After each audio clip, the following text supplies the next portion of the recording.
Oh. Hear my voice in that Oh. means that they can hear you. I was... I actually... Okay, bit. that's funny. The delay on YouTube was so long that you could hear me just letting Jake know what's going on. Hi, everyone. How's the balance for everything? We had a little bit of audio recursion. Don't worry, it's gone.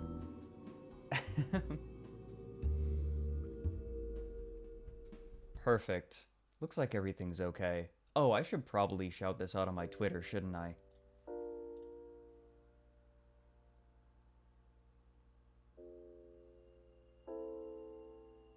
I absolutely did not even think of this. I'm really bad at this.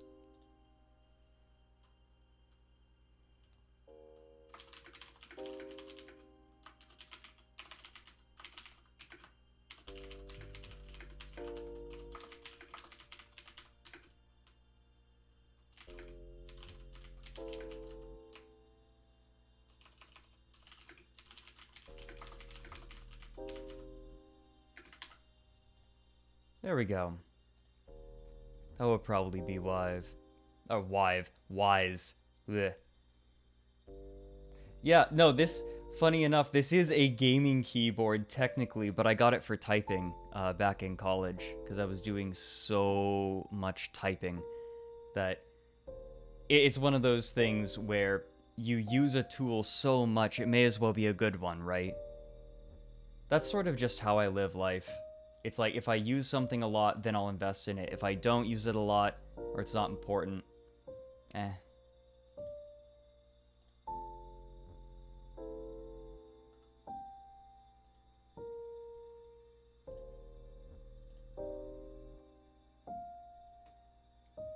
Here we go.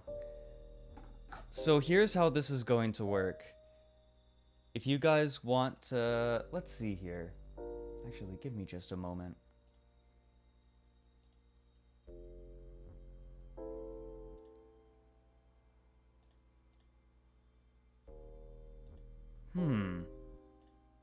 Okay.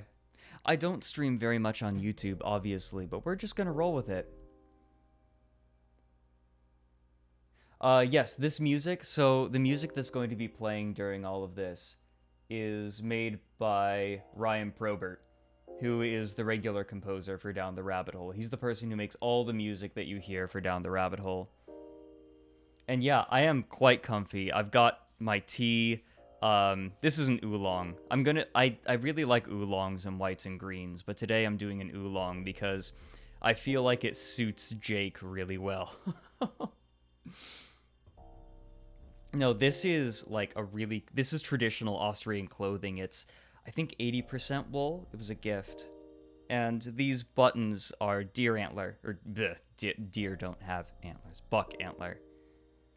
You know what I mean. Okay, step one. Let's heat this tea. This is kind of funny.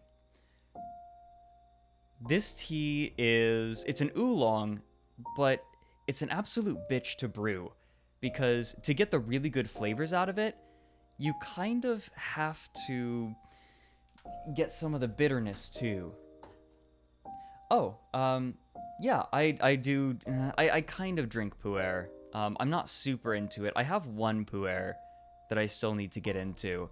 And then Ryan also was sweet enough to get me this really cool pu'er tea that where they take the tea and they stuff it into a mandarin orange. It'll be archived, don't worry.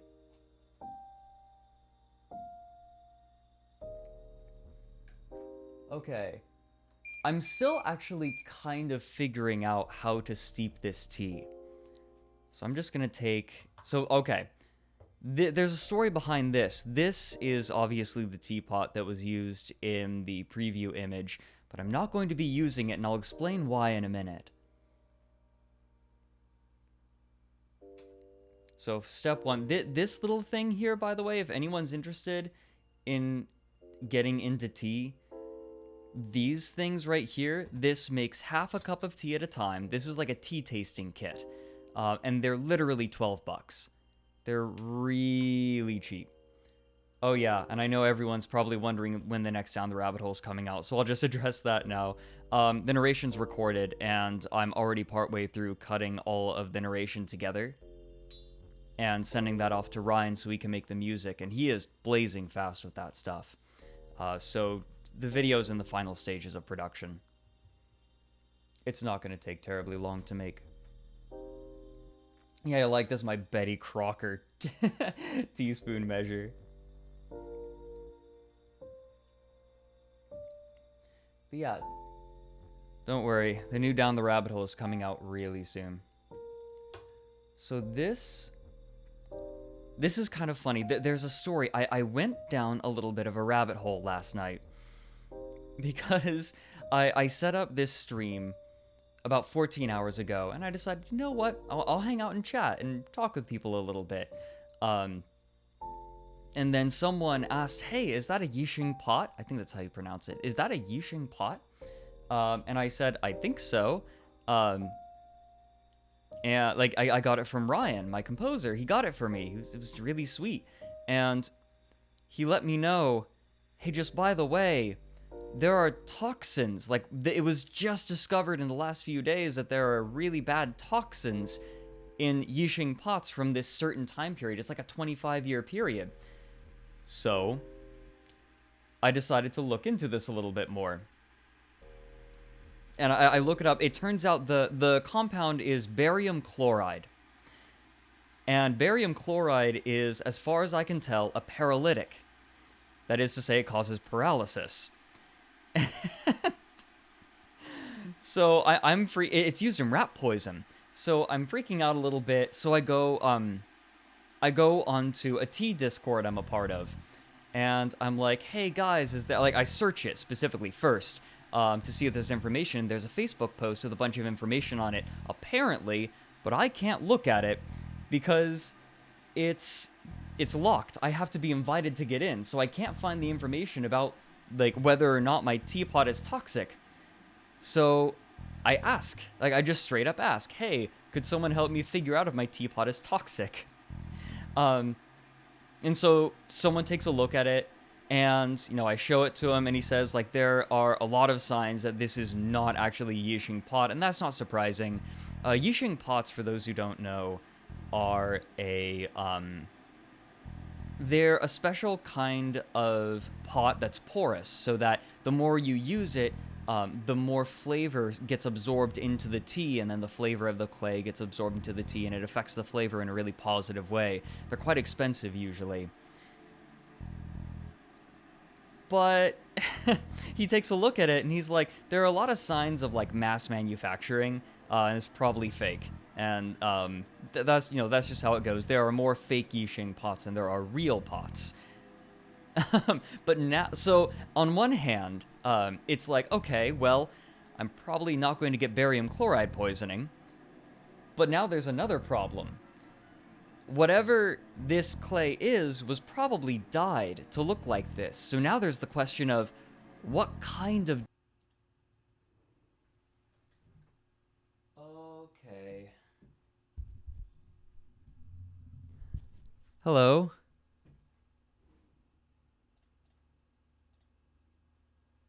Are we good?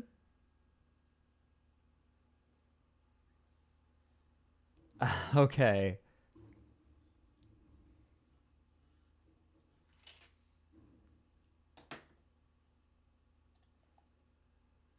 There we go. Okay.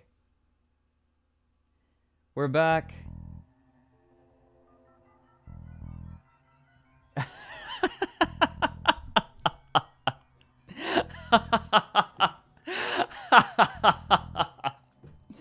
Okay.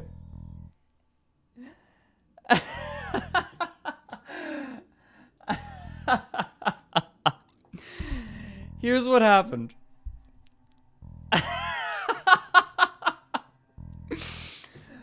Okay.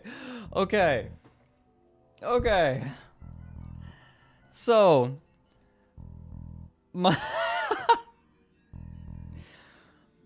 my apartment is set up kind of weird. the circuit breaker is sort of separated. This room has its own circuit breaker, and I've got my computer here. Okay, good. I'm not piping. I have my electric kettle going, and the computer is on the same breaker, and it tripped the breaker. So I'm going to have to figure something else out. So, but before I figure that out, I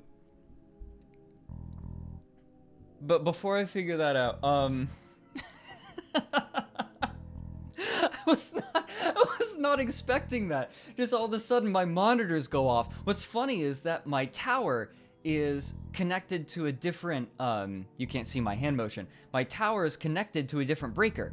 So the computer stayed on, but my screens are connected to this breaker that, the same breaker that my kettle was attached to. So I thought that everything just died. I thought I lost power in the apartment. So, yeah, this pot has killed stream now. This thing is cursed. That's what we've learned tonight. This pot is completely cursed. So, right, I was saying, this pot is not Yixing, most likely. It's just colored to look that way. So now the question is, what is it? If it's not Yixing, then what is it? We have a couple of different, like, potential poisons now, especially if it's fake. You know, they're going to be more unscrupulous.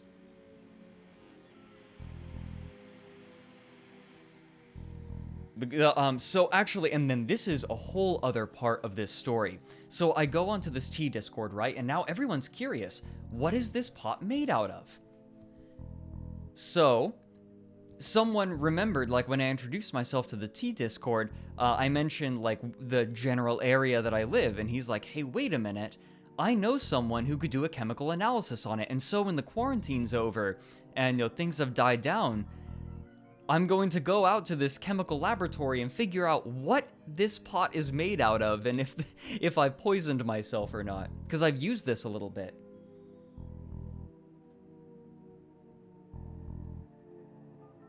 So yeah, oh, did the stream hitch? Uh-oh, do I have dropped frames? No dropped frames. So if you're dropping frames that's on your side, you should be able to reduce the quality of the stream if you need to. So by the way, with Super Chats, I'm probably going to get to most of them at the end of the stream. Just FYI. Alright, I need to figure out something to do with this kettle, though.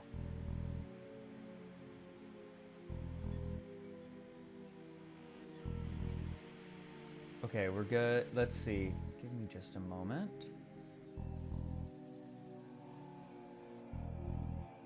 Am I blindingly pale?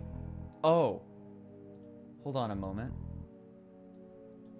I definitely am struggling to... Oh yeah, I just am very pale in general, but... Let me see. I could probably fix contrast a little bit. There we go. That's probably a little nicer. I am drastically pale, though. It's my Norwegian... Like, I'm basically... Like, I'm Norwegian, German, and British. That's my blood.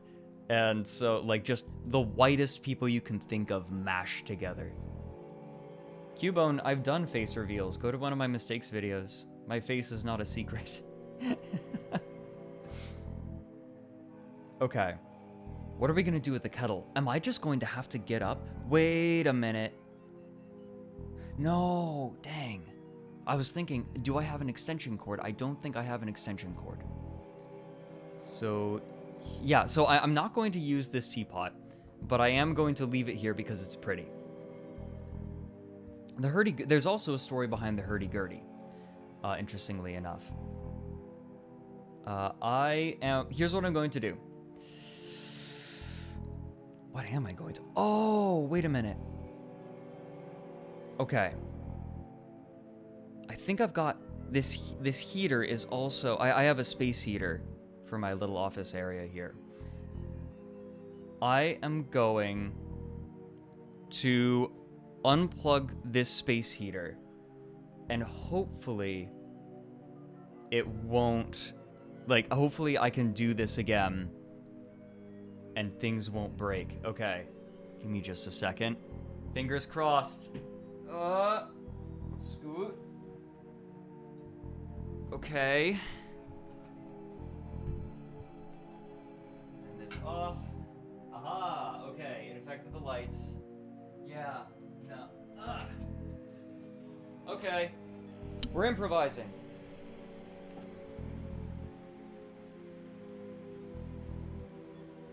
Yeah, okay. Here we go. I totally forgot about the space heater. It's just, I just didn't think about it. Okay. Oh, crap, now I need to plug in the kettle. I need to get up again. This stream's a mess. Okay. Alright, I can hear the high-pitched whine of the kettle.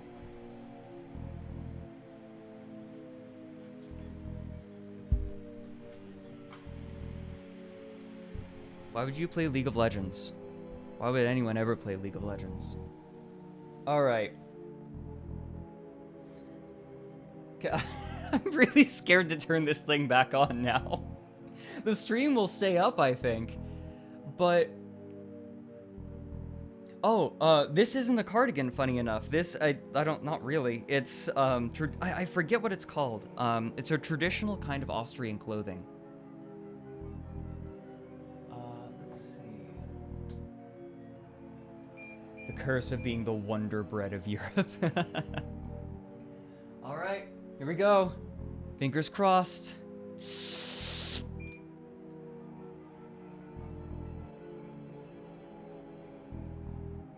Come on. I'm gonna set my timer while that happens. I'm gonna set it for 1:30. I was supposed to have Jake on by this point. But man, oh, yes! It heated the water. We're okay. Okay. We're fine.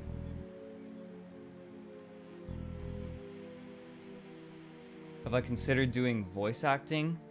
Absolutely. I've been thinking recently it'd be really fun to break into it, actually. Are we good? Uh-oh, people are saying that there's lag. Oh, no, people are just like, oh, this stream's gonna die. Okay, I gotcha. No, we're okay. All right, good. Yeah, and I have no dropped frames on my end. So, here's what we're gonna do. These things are really cool. So this is a tea tray. This tray is specifically made to, like, dump water into it. And I don't do this with most teas. Some people swear by rinsing the tea, but I'm going to do, like, a little 5-second steep real quick. Just to wake the leaves up a little bit. And to get rid of a little bit of the bitterness. Now I'm just going to dump it right into the tray. Oh, look at the steam. Can you guys see the steam rising? You can. Oh, that's pretty. Okay, there we go. Now we're going to steep it again. Can you guys see the leaves in there? Yeah.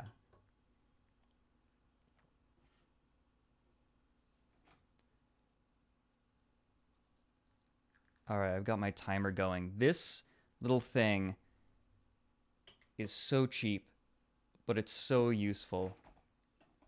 I'm going to leave that off. Okay. Because it makes a high-pitched whine. No, I know. There are so many things that I need that I don't have.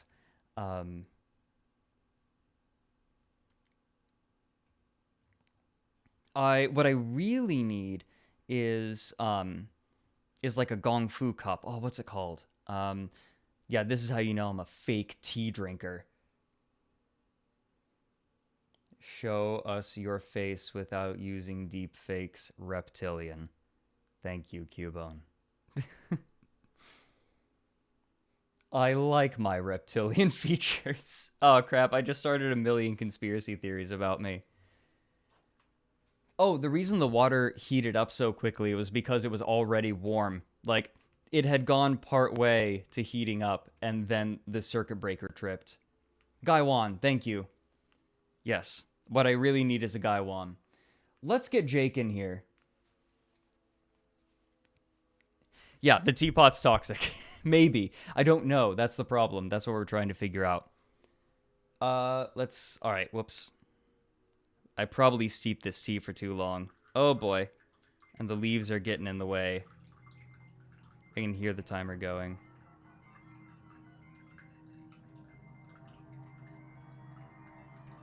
Come on.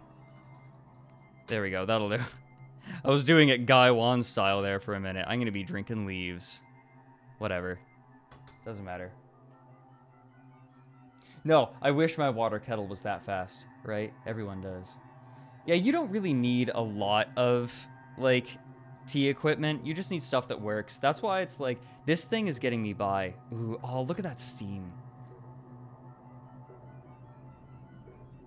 Oh, this is like the creepy track. Christ, yeah. This has been going the whole time, hasn't it? Let's see how I did this first. I'm gonna slurp this, and I apologize. I'll do it away from the microphone. Just by the way, the whole inspiration for this stream was, wow, I hate mukbangs. American mukbangs, specifically, where it's just like, people slurping into the microphone. Ugh, it's terrible.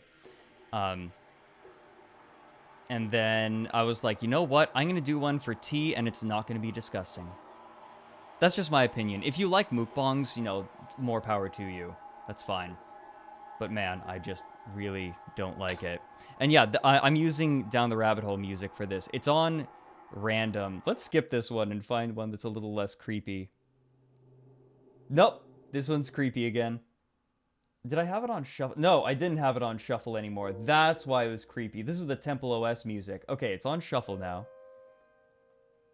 This is still... God, my videos are just creepy. Here we go. Let's get Jake in here.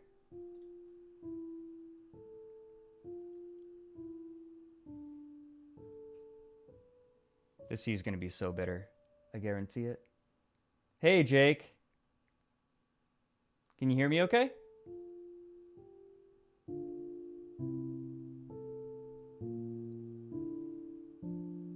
Is it mukbang? I don't know the pronunciation. Alright, let's taste this. Yep. I got it real bitter. But that's okay. I'm also getting a lot of the flavor.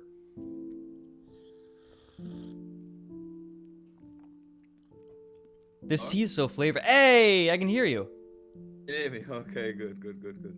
How you doing, man? Excuse me, right. Sorry, I need to introduce you. This is Popular Front, a podcast talking about the very niche and kind of geeky details of modern warfare with me, Fredrik Knudsen. Is that a British accent? Today, I've got Jake Hanrahan. Okay, no, Austin Powers. Irregular warfare is groovy, baby. I've seen it's going really smoothly. Yeah, it's perfect. No, I totally was a streamer for years. What are you talking about? Yeah, fun fact. I was a streamer long before I was a YouTuber. Yeah, I was watching you on Twitch. You were playing a game a few nights ago, and I heard you talking about it. Yeah. I think you should do it, man. It's good. Oh no, like it used to be a lot of fun. I did it because I was a competitive game caster. Oh, turn him up, people are saying? Okay. Oh, yes, I can do that. Here we go. All right, that should be better. But no, like I was a competitive game caster way back in the day. Yeah, I'd love to, man. If I had my time again, like if being like playing video games online and getting paid was like an option when I was at school, I would have done that, man. Like I really love esports because it's like everything that you were told as a kid, like you'll never get anywhere if you just sit there playing video games, and now it's like, nah, they're making more money than their parents. Like it's crazy, you know what I mean?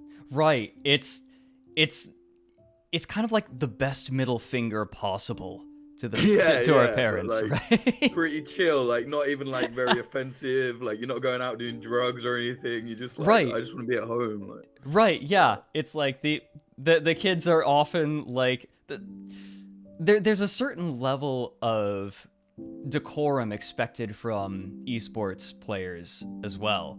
Like they tend to be pretty upstanding people, unless you're throwing a game for a few $100, but Yeah, they can be a bit boring though. Like I did some research because I wanted to make a documentary a few years ago, like a series about it all. And they were just, some of them were so dry, man. Do you know what I mean? I don't know what it was, but I think maybe they took themselves a little too serious. And then the ones that were more fun were kind of outcast. Do you know what I mean? So I know what you tricky. mean. It's really tricky because a lot of the time, esports is a little bit different from regular sports because these games are programmed and made by companies that are looking to get a return on their investment. And so esports are often supported by the publisher specifically because it helps sell the game, and so it's catered to people who play the game. It's not there to draw new people in, it's to keep people who are already playing it in it. So it's difficult to penetrate. Yeah, I think the whole like gaming. I watch what's that guy, Jim Sterling? Yeah. He's great, man. Like, I mean, people say he's negative, but when you look at how disgusting the kind of video game industry is with what's that guy, Randy Pickford or something? Randy Pitchford, yeah. Yeah, God. like it's just horrible, man. Like, so the game industry is a nightmare. It's horrifying. Like I cannot believe it. So much money. Mm-hmm. Yeah, it's sad, man. But I love gaming, man. I absolutely love video games. Like I've always played. I'm not like really into that, like nerd culture. Like I'm not really like that. I just think video games are cool. Do you know what I mean? I don't want it to be like a thing. It's not your identity. I've always have. Yeah. You know what I mean? Like it's like you're a gamer. Like not really. I've just been playing games my whole life. Like, no, and I'm terrible at them. Like I'm pretty bad at almost all games, but I just enjoy them. No, I'm the same way. The problem is that I'm actually going to turn my voice down just a little bit so I match Jake. Okay. My problem is that so in most things, right? I'm not terribly competitive. I'm not like, yeah, I can make tea better than you, or like I'm gonna drive faster than you down the highway. It's like that's not my kind of competitive bent. It's more like I do like competition a lot, but then I also recognize I don't want to go all in on these competitive games that I'm really into, and so I played For Honor for a while. Which is hilariously fun. Cool. Yeah, it's a really cool game. It's broken as hell, but it's really fun. And I found myself sort of bumping up against a ceiling, and I'm like, the only way I'm going to get past this ceiling is like if I really start dedicating my attention and time to it. And I'm just like, I don't want to do that for For Honor. For Honor's not worth that. That's so badly the problem now. Like me and two of my best friends play Call of Duty like every night at the minute because of the lockdown, and we're just playing like it's a good way to chat to your mates because like I don't know about it in the US, but like, generally men here don't really call up their mates for a chat. Like it's just not. It's more, you know what I mean? It just isn't really a thing that lads do here. It's quite difficult, I think, for us. Yeah. So anyway, so we do that, and like we're saying, like we're getting popped by like 12-year-olds and whatever. And it's like, you just have to have no life. I would never get any work done if I had to, people like just get good. It's like, yeah, well then I'll lose my everything. Do you know what I mean? Like, no, I play know, like I know what you mean. click adventure games. I love them, man. Oh, that's awesome. I have a few that are sitting in my Steam library that I've accumulated from Humble Bundles. Like I have a ton of games, but they're all from Humble Bundles, and I've got them all waiting for me. I'm really excited to try out Subsurface Circular. Have you seen that game? Oh, I don't know that one. You play as a robot detective essentially in a world of like robots and humans, and robots have to take this, second-class citizen subway. And you are confined to the subway, and you have to like solve a murder or solve a mystery while like just by talking to the other robots on the line. Yeah, no, I do know this actually. Yeah, no, that looks really cool, man. I love the look of that. There's a lot of that's the first ever games I ever played as a kid when I was like, I don't know, like 7 or 8. Like point and click. I remember like my granddad got me a copy of Broken Sword, the original. I don't know why. He was just like, oh, it's a cartoon, you'll love it, whatever, have this. You know what I mean? And it was so weird and adult. I didn't get half of it, but I loved it, man. To this day, like that game, the original, like they destroyed it. They did like a remake, director's cut, and it's appalling. But the original is just amazing, man. Like it's so good. Oh, that's fantastic. I don't know how the latency would be, but the game that I was playing on Twitch the other night was PlanetSide 2. You should totally join for it sometime. It's the perfect PvP game. Because, and here's my argument for PlanetSide 2 being the best PvP game ever. It's an MMO FPS, but your presence on your team is never a detriment. Because your presence there is just another gun shooting against the enemy, right? There's no way that you can, like, make things worse in a fight for your allies by being there. And that's my problem with games like Dota or For Honor, is if I underperform, I feel like a douchebag because I'm dragging the team down. It's like someone else who's better could be here in my place. Oh, so I have the opposite problem. Like, I don't feel bad. Like, I used to play World of Warcraft with my friend years ago. I love that game. I still play now and then. I play the new classic one. And like, people are like, your DPS is terrible. I was like, I don't mind, I'm having fun, like, whatever. Like, they're like, you're ruining the team. Oh, like, I mean, it sounds really bad, but I guess I didn't really understand how competitive people were back then. No, and I feel like that's part of the problem with going into random matchmaking in PvP is everyone there is there for a different reason. Some people are there because fuming. Yeah, everyone's angry. Like some people are there to have a casual time, but they really want to win. There's some people who are like working really hard to win constantly, and if anyone else like is not giving 110%, they're going to let you know how unhappy they are. Right? Yeah. Like, fucking noob. Like, it's wow, like, yeah, okay. I don't want to make you unhappy. But you're also a douche. Why am I here? Yeah. It's like they call it griefing, right? Right. No, and well, griefing is when you purposefully do bad or like do things that set your team back. But I'm like when I'm doing badly, I'm never griefing. I never grief. And so I just man, like, in Call of Duty, like I grief all the time. I'm spraying people spray paint in the face in the gulag. Like I'm that guy. Okay, I feel like that's acceptable. That's kind of acceptable. Yeah, I guess. Like punching 100 times while they're waiting. Like, I've always had that like troll aspect, I think, a little bit, which I could never really, I can't grow up out of it. And I think in games, there's something that is just hilarious to me that someone on the other end is like, fuck. You know what I mean? No, because it doesn't bother me. Like if someone griefs me, I'm like, okay. Yeah, totally. Like, I don't really have that much of a problem if someone's BMing me. I just really don't want to be a drag on my teammates. That pressure is always there. To be. That's what's great about PlanetSide is it's like guilt-free griefing, because the penalty for dying is so small in that game that you can do shit to people and fuck with them, and it's who cares, right? Just respawn. Right. You're back in the fight again immediately. Yeah, that sounds good, man. It looked cool. Yeah, no. Someone's asking if I've heard of Aim Kid. I support him on Patreon. I give that guy $5 a month. I love his animations. He's great. Kid? No, I don't know. Oh, he's just an animator. I just saw someone bring him up, and it's like, hey, wait a minute. Hey, I love the music. That new. Well, I don't know if it's new, but I haven't noticed that music before. Like I was listening to it when the stream started, man. I love that. Oh yeah, that's all Ryan. Ryan makes original music. I pay the dude to make original music for Down the Rabbit Hole. He's gonna be coming on Sunday. Sunday's his birthday. Is it? Oh yeah, he's great actually. He makes the music for Atrocity Guide, the most recent one, I think. Yeah. He's good, man. No, he's fantastic. He's the one who got me the pot. It was very, very well intentioned. And it's like I treasure this pot so much, no matter what it is, even if it's poison. It's No, he's well fantastic. intentioned. He's trying to steal the channel, man. He's trying to poison you out here. I am Fredrik Knudsen now. Yeah, man.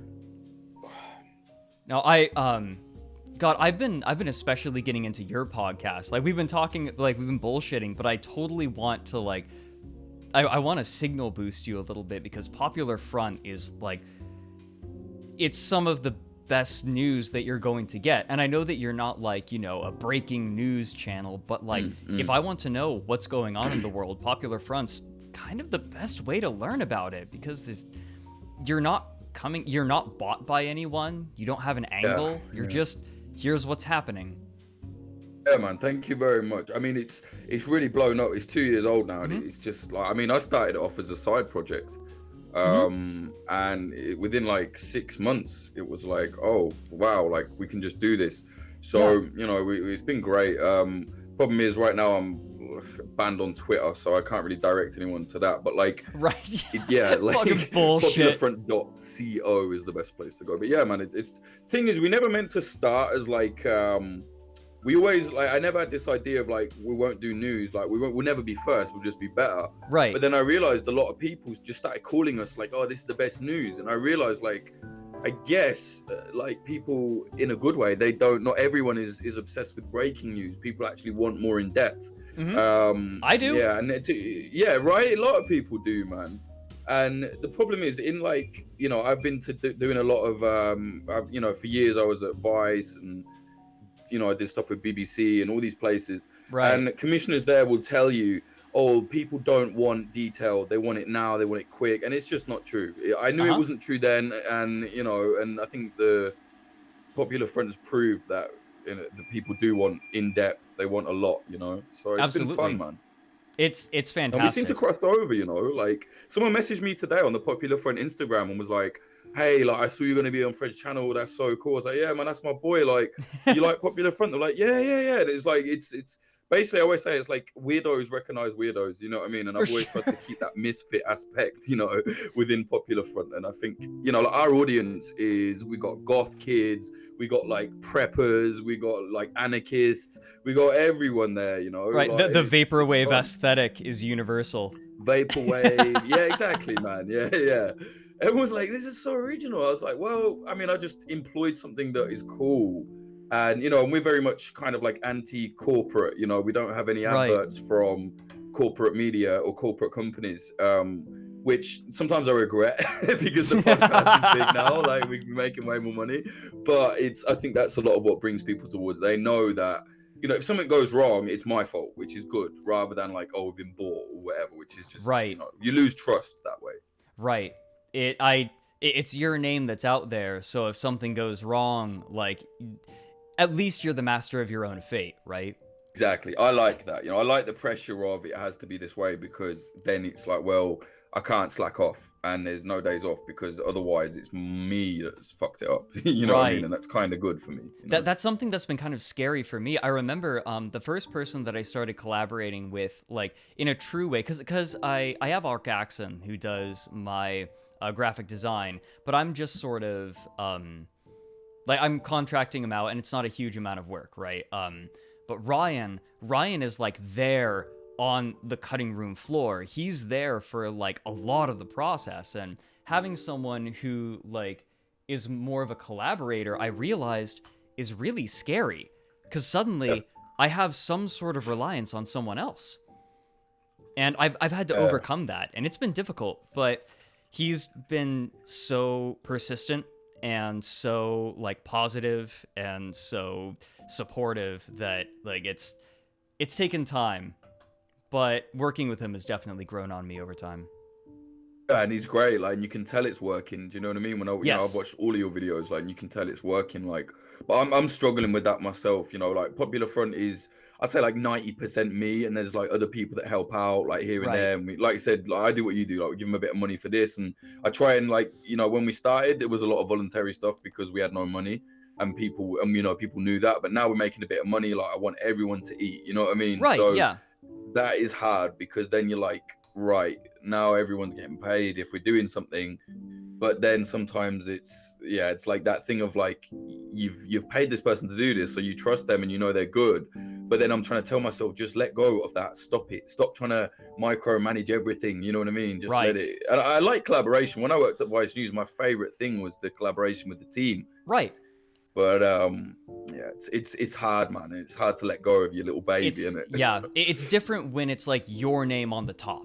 Exactly. It's a completely different thing, because I've done tons of collaboration. I tend to fall into leadership roles in general. I got a scholarship for it, even to college for my undergrad. You seem like a guy that people would be like, yeah, let's follow him, sort of thing. I don't know why. It actually kind of confuses me.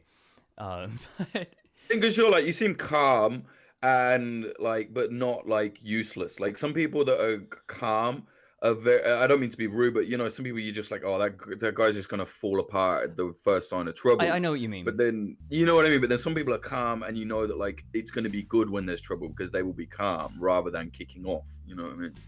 Oh shucks. Well, I thank you. Yeah. Well, yeah. You know, I mean, yeah. You can see it. I appreciate it, but like it really is. It's different when it's your name that's on the top, right? And like, you know, I can pay these people as much money as I want, and I really do try to be fair, right? But sometimes there are things out of your control. The more complicated a production process gets, the more things that can come in from the side and just break it. Like something can go wrong so much easier the more people you add to the equation that are essential. Yeah, and the problem is sometimes I've had people suggest something and I'm like, yeah, man, cool, like let's do it. And then they try and take a little bit more control and a little bit more. Can you hear me? Yeah, no, I knocked my my okay, tray. cool. We're good. But yeah, like some people try and take more control, and then you're like, hang on, mate, are we collaborating here? Or are you trying to like run the shop? Like, just chill out. Like, so right. Like, I work with a guy, Luke Pierce, cameraman a lot, and he's a freelance cameraman. Yeah, he was there great. he was there with you in Hong Kong. That's right, yeah, and he's great. Like, he's like, look, I know it's your thing, like maybe do this. And I like people that don't get offended when you don't, you know, if I say, nah, man, that's shit, let's not do that. Or yeah, that's good. Like, you know, he's not going to be like, oh, that's my idea. Like, I hate people that take it too personal, and it's good to work with people that you can be honest with, you know what I mean? And he's the same with me. He might be like, mate, shut up, that's stupid. And you're like, yeah, you're right.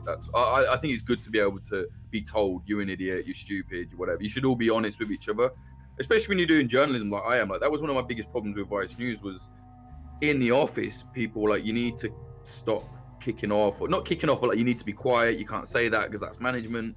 And I was like, hang on, if I'm going to war and we're being honest and we're doing all this, surely I can be honest in the office as well, right? You know what I mean? Like, no, that's so important. It's so important because that's something that I do with Ryan all the time. Is like, if I'm doing something stupid, you'll tell me, right?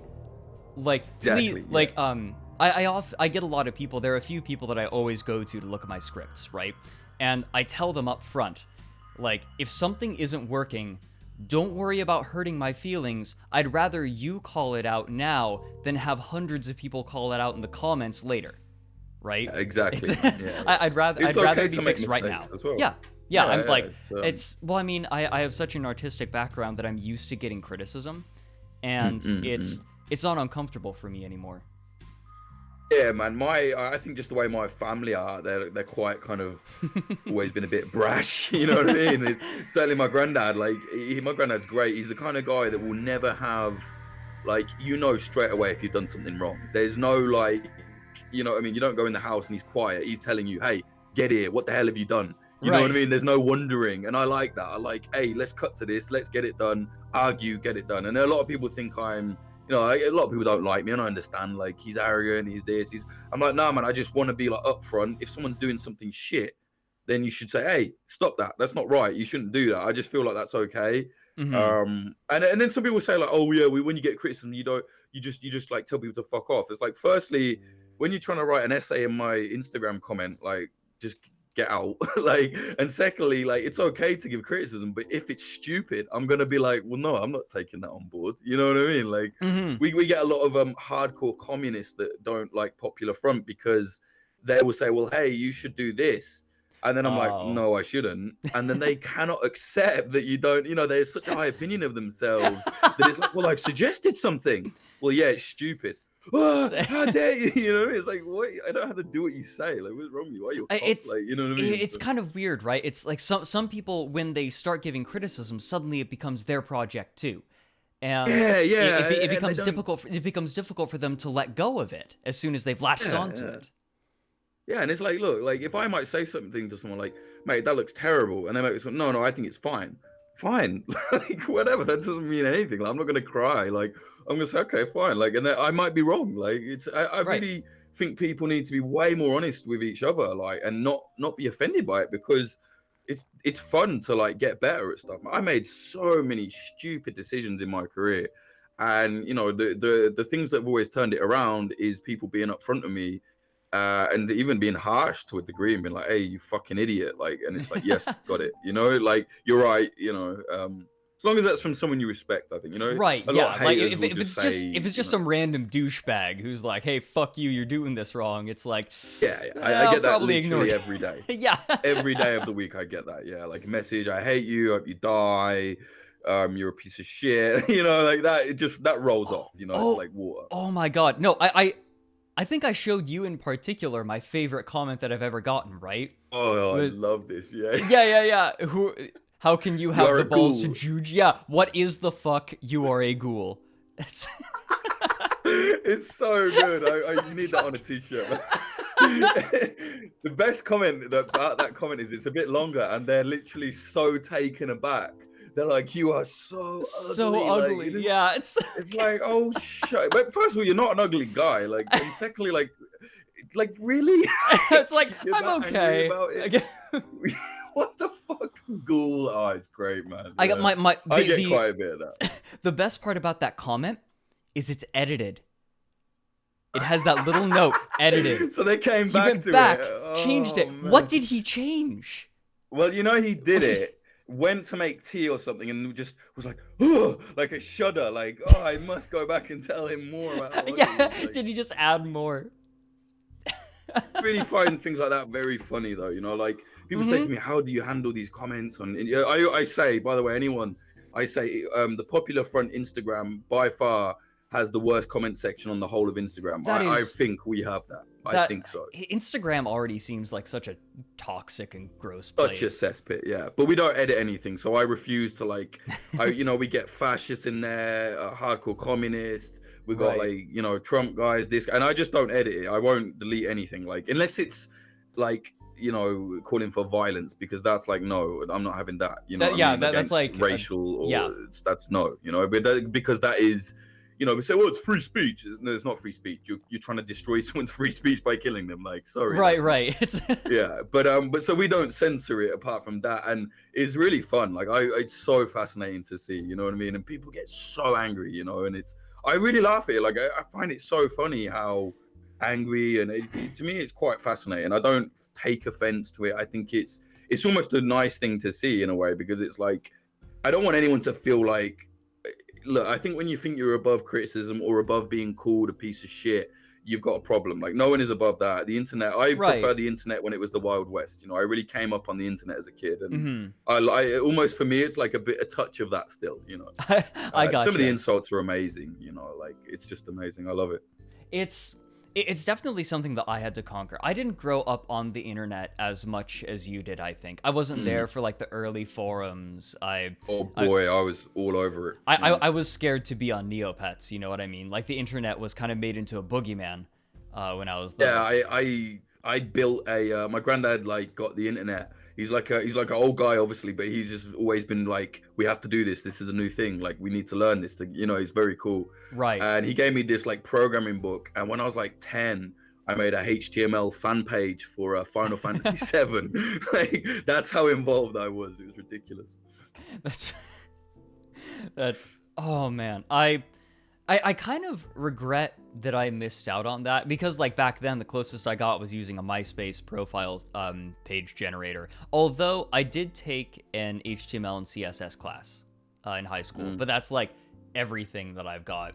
My time was focused on like, in terms of creativity, was like writing and video. That's way better. Yeah, I did. So much better use of your time. Like, trust me.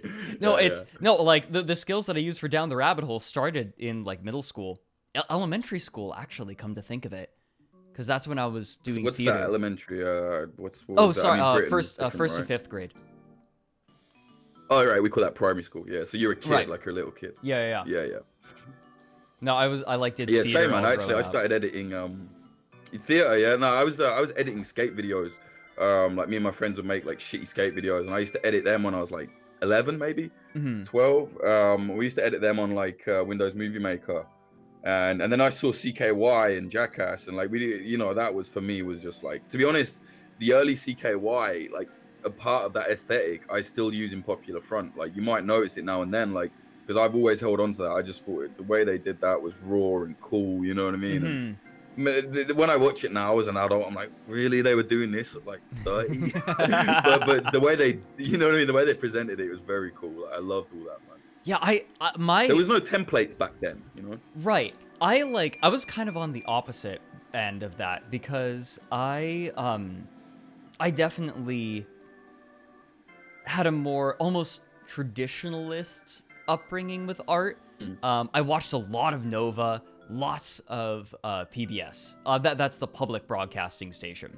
Because PBS. What's Nova? I don't know what that is. Nova. Oh my God. Nova is a nature and science documentary series that is just, it's one of the best things ever. It takes science. It takes science and essentially turns it into a storyline, does tons of interviews with experts to essentially talk about the discovery of whatever. It really is all over the place. And Nova is probably my biggest inspiration. The way that Nova just didn't give a shit.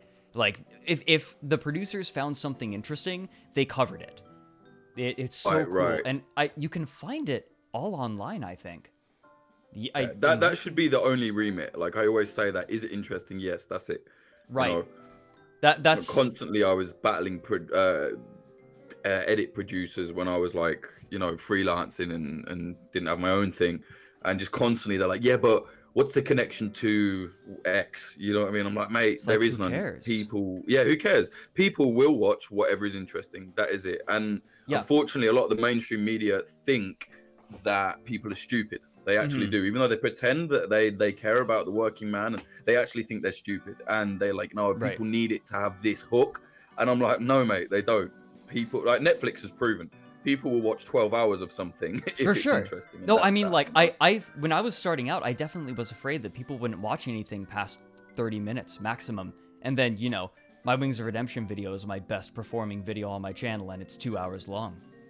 Really? How long is the time cube? That's probably my favorite one That one was 45 minutes. That's when I started stretching the length a bit more. It feels so much longer just because of how insane and mad it is. Do you know what I mean? I think that my next video is going to be really similar. I don't want to give any spoilers for anyone. It is a historical topic, and the information was really hard to find, but it was worth it. This has been one of the most insane things I've ever learned about.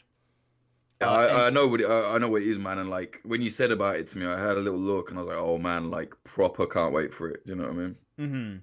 Yeah, it's because you do the research. That's the best thing. Like you do so. There's the levels, you know. So people always think because I cover war, they think that when I'm at home, I'm sat there like, I don't know, like snorting gunpowder or something. Right. You know what I mean? I don't really. I mean, I like war documentaries and I read a lot of books about war, but generally day to day, I'm watching like spooky mysteries, conspiracies. Like I just love all that stuff.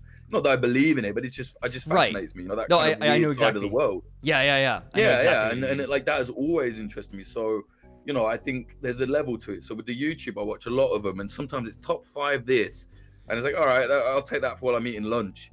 But then it's like there's levels like you, Atrocity Guide, like the new guy, Barely Sociable. He's good. Like that level of research is like like when you feel like everything has already been done, the way to make it way better is like you said with the research and that. You might really like Mama Max. Have you been watching Never Mama heard Max? that one. Okay, look up Mama Max. You'll probably really like Max, him. Yeah. Okay.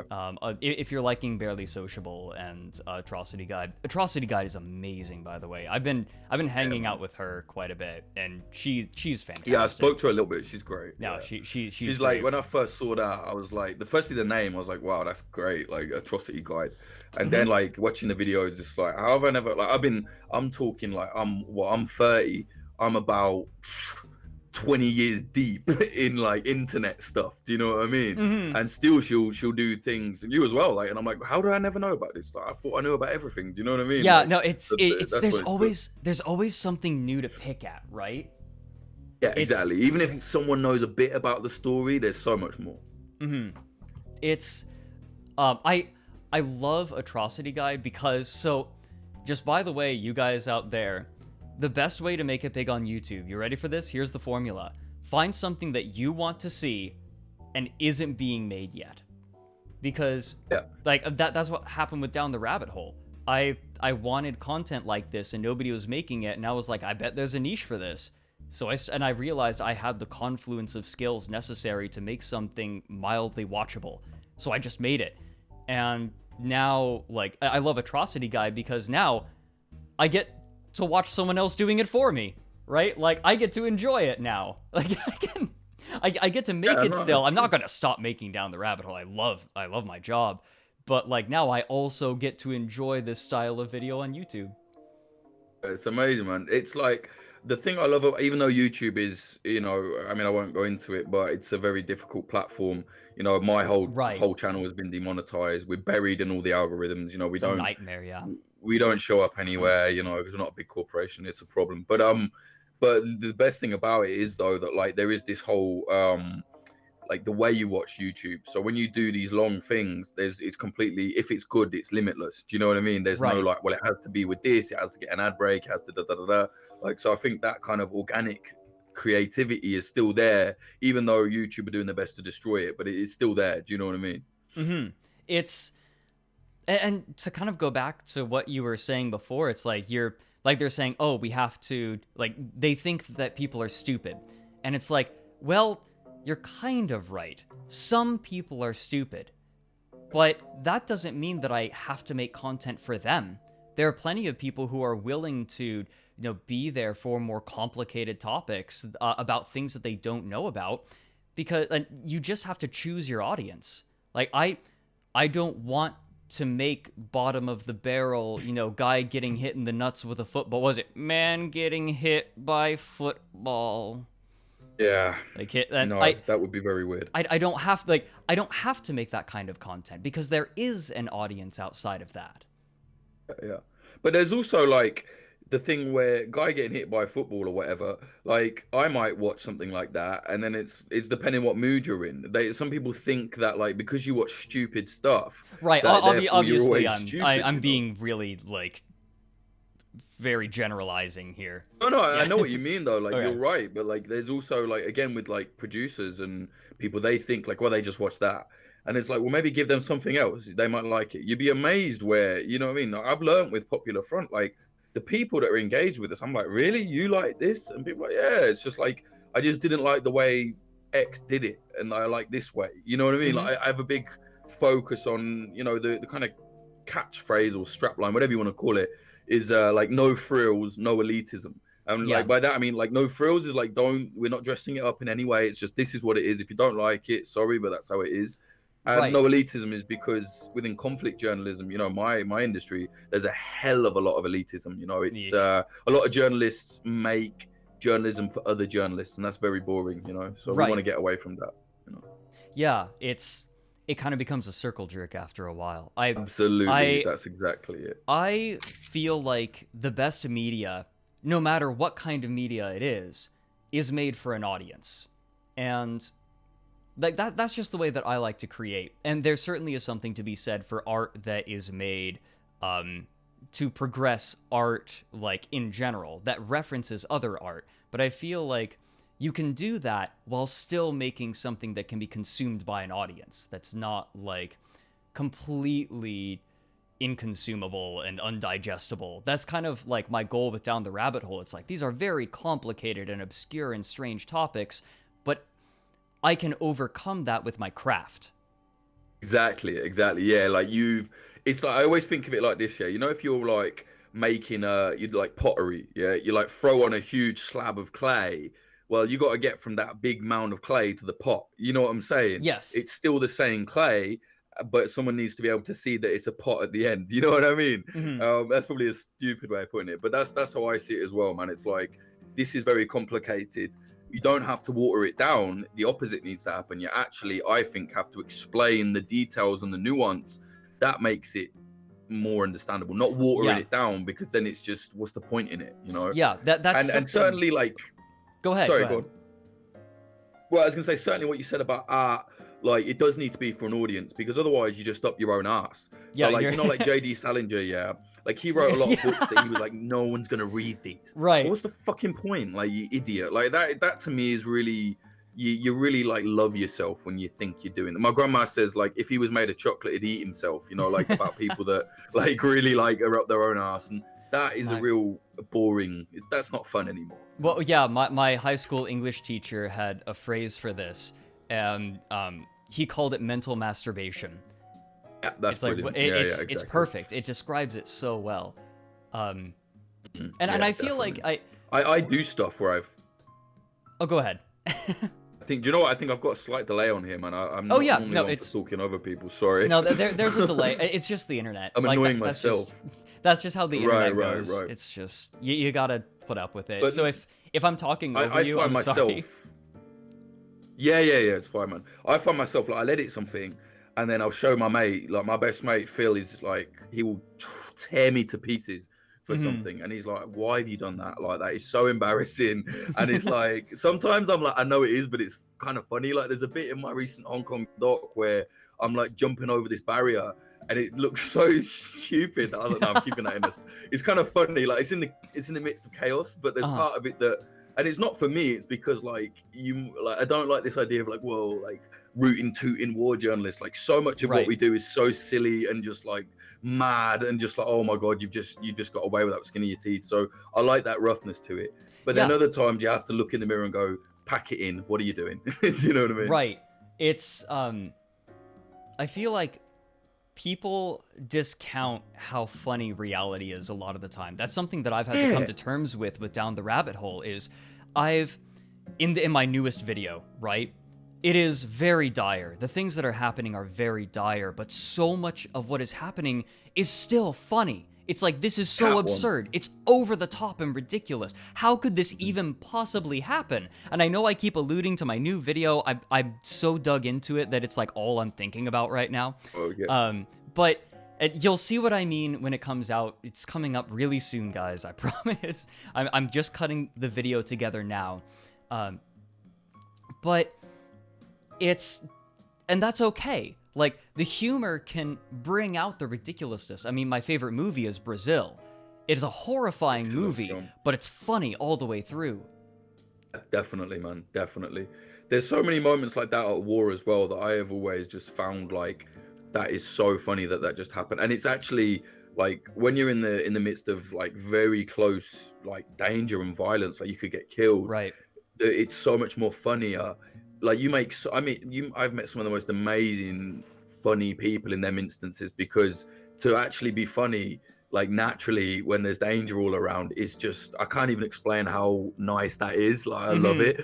Like for example, I was in Syria in summer, right? And we're in the Kurdish areas, and like we were staying at this kind of safe house area for a bit, and we spoke to the chef. It was not chef, like a guy that was cooking there. Like he called himself the chef, but he was cooking. And we were like, hey man, we got beer, like is it all right to keep it in the fridge? And he looked at us and he said, mate, I'm a Muslim. And I was like, oh no, he's offended. And he said, but not ISIS. And I was like, oh, that's so funny. And then like the same night he came up onto the balcony with us, was drinking, and it was just hilarious, man. Like he was a great guy. Like stuff like that is just gold, you know. I love stuff like that. It's great. Yeah. Oh no, is someone saying that Brazil is Doug Walker's favorite film? I can't like that movie anymore. God damn. No, I'm just kidding. No, Who? it's Who? Nostalgia Critic. Oh right. Okay. Mhm. Yeah. God, I used to watch that stuff. That was Really? yeah. People like especially Linkara, Todd in the Shadows, not Spoonie, but Nostalgia Critic. Those are the people that really started getting me online. Really? Oh, I would never have thought.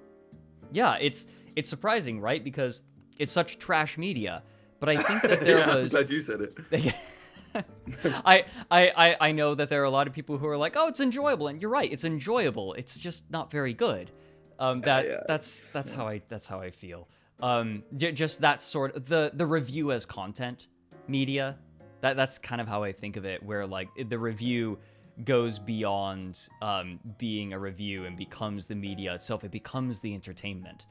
And a lot of that really just is not that good. It's evolved over time into like the video essay format that's gotten really popular. But yeah, I mean, anyway. it has its place, but sometimes it becomes like parasitic. You know what I mean? Like you're just feeding off of this thing. It's like I'm not a guy that's like, well, fuck critics, but sometimes it's like, well, what did you create, man? You know what I mean? But there's some are good. There's a guy I watched recently. He did a thing about Scorpio rising, and this like outsider artist, and his was good. And I realized at the end it was kind of a critique thing, like an essay, basically, video essay, but it was still good, you know. But again, there's no investigative stuff, or you're not learning anything from that stuff, you know. I'm okay with critics that are able to really dissect a work and get into what, like, when they're able to separate, you know, this didn't work for me, to like, there are technical problems with this, or like, I didn't like it and here's why, you know, picking it apart. Like, that's the kind of critique that's really interesting to me. But then again, you know, I have a lit degree, so of course that's going to appeal to me. Like, I love I love what I did for my degree. So, well, I think critique is good in the sense of, well, it's good if like I criticize things all the time. Like, I'm very critical, like annoyingly so. Like, I annoy myself sometimes. Like, I'm like, I can't watch this. I'm such a fucking snob. It's funny because in my normal, like, I'm a snob. I hate snobs more than almost anything, you know, like snobbish people that look down on like working class people or whatever. Right. But when it comes to media, I'm such a snob, you know what I mean? No, me too. But I'm so, I don't like, care. Yeah, it's like, I don't care if you don't agree. Like, that's fine. When you're like, people are like, well, you're critical, I disagree with you. Well, that's fine. Like, my idea means nothing. My opinion means nothing, man. Yeah, who Nor should cares? it. You know what I mean? Yeah, So don't if worry, you who enjoy cares? it, Yeah. if you enjoy it, who cares? Fine, yeah, absolutely, man. Yeah. Like, I watch I'm the same conspiracy way. theories for fun. Yeah, I'm Yeah, just, like, I don't people have, like, that's so dumb. I don't have to convince you that something is good for me to enjoy it. Exactly. Yeah. And it's like, yeah, same. Like, this is a weird one, but I'm like a massive fan of Lil Peep, you know, like the singer, rapper, whatever. And like, so many people are like, oh, he's so shit, like, or like embarrassed, like, how, I can't believe you're not embarrassed to say that. I'm like, mate, I don't care. What I like is what I like, and that's how everyone should be, you know. Like, Yeah. I don't believe in this guilty pleasure thing. Like, it's so silliness. Like, let's just be like, yeah, it's great. Whatever's great to you is cool. You know what I mean? And that doesn't mean that, you know, like, I just talked to my friend who loves Stranger Things, and I love the first two series. I think the first two. It's in the third season now. I don't know. Is it? I don't know. The latest one was terrible, like unbelievably terrible. That's. But they were like, no, it's the best one, and getting angry at me because I was like, how bad it is. I was like, don't get angry, man. Like, it doesn't matter. You didn't make it. Like, what is there to get angry about, right? It's like, Exactly. so what? Like, it exists. It's there for you to consume, whether this other person likes it or not. Exactly. Also, that's exactly. I definitely felt like the second season of Stranger Things was a lot weaker than the first. The first season just felt so strong. It was so good. Yeah, it was great. But then again, I have a bad habit of like watching the first season of something and like first seasons that really collect everything nicely, and then I'm like, all right, that was a good ending. Even if they left it a little open-ended, whatever. Like it's still I don't want nicely, the mystery to be solved. It's like, it doesn't have to be. I was that way I was that way with Utopia. Oh my god, Utopia. Oh, like, the British thing? Yes.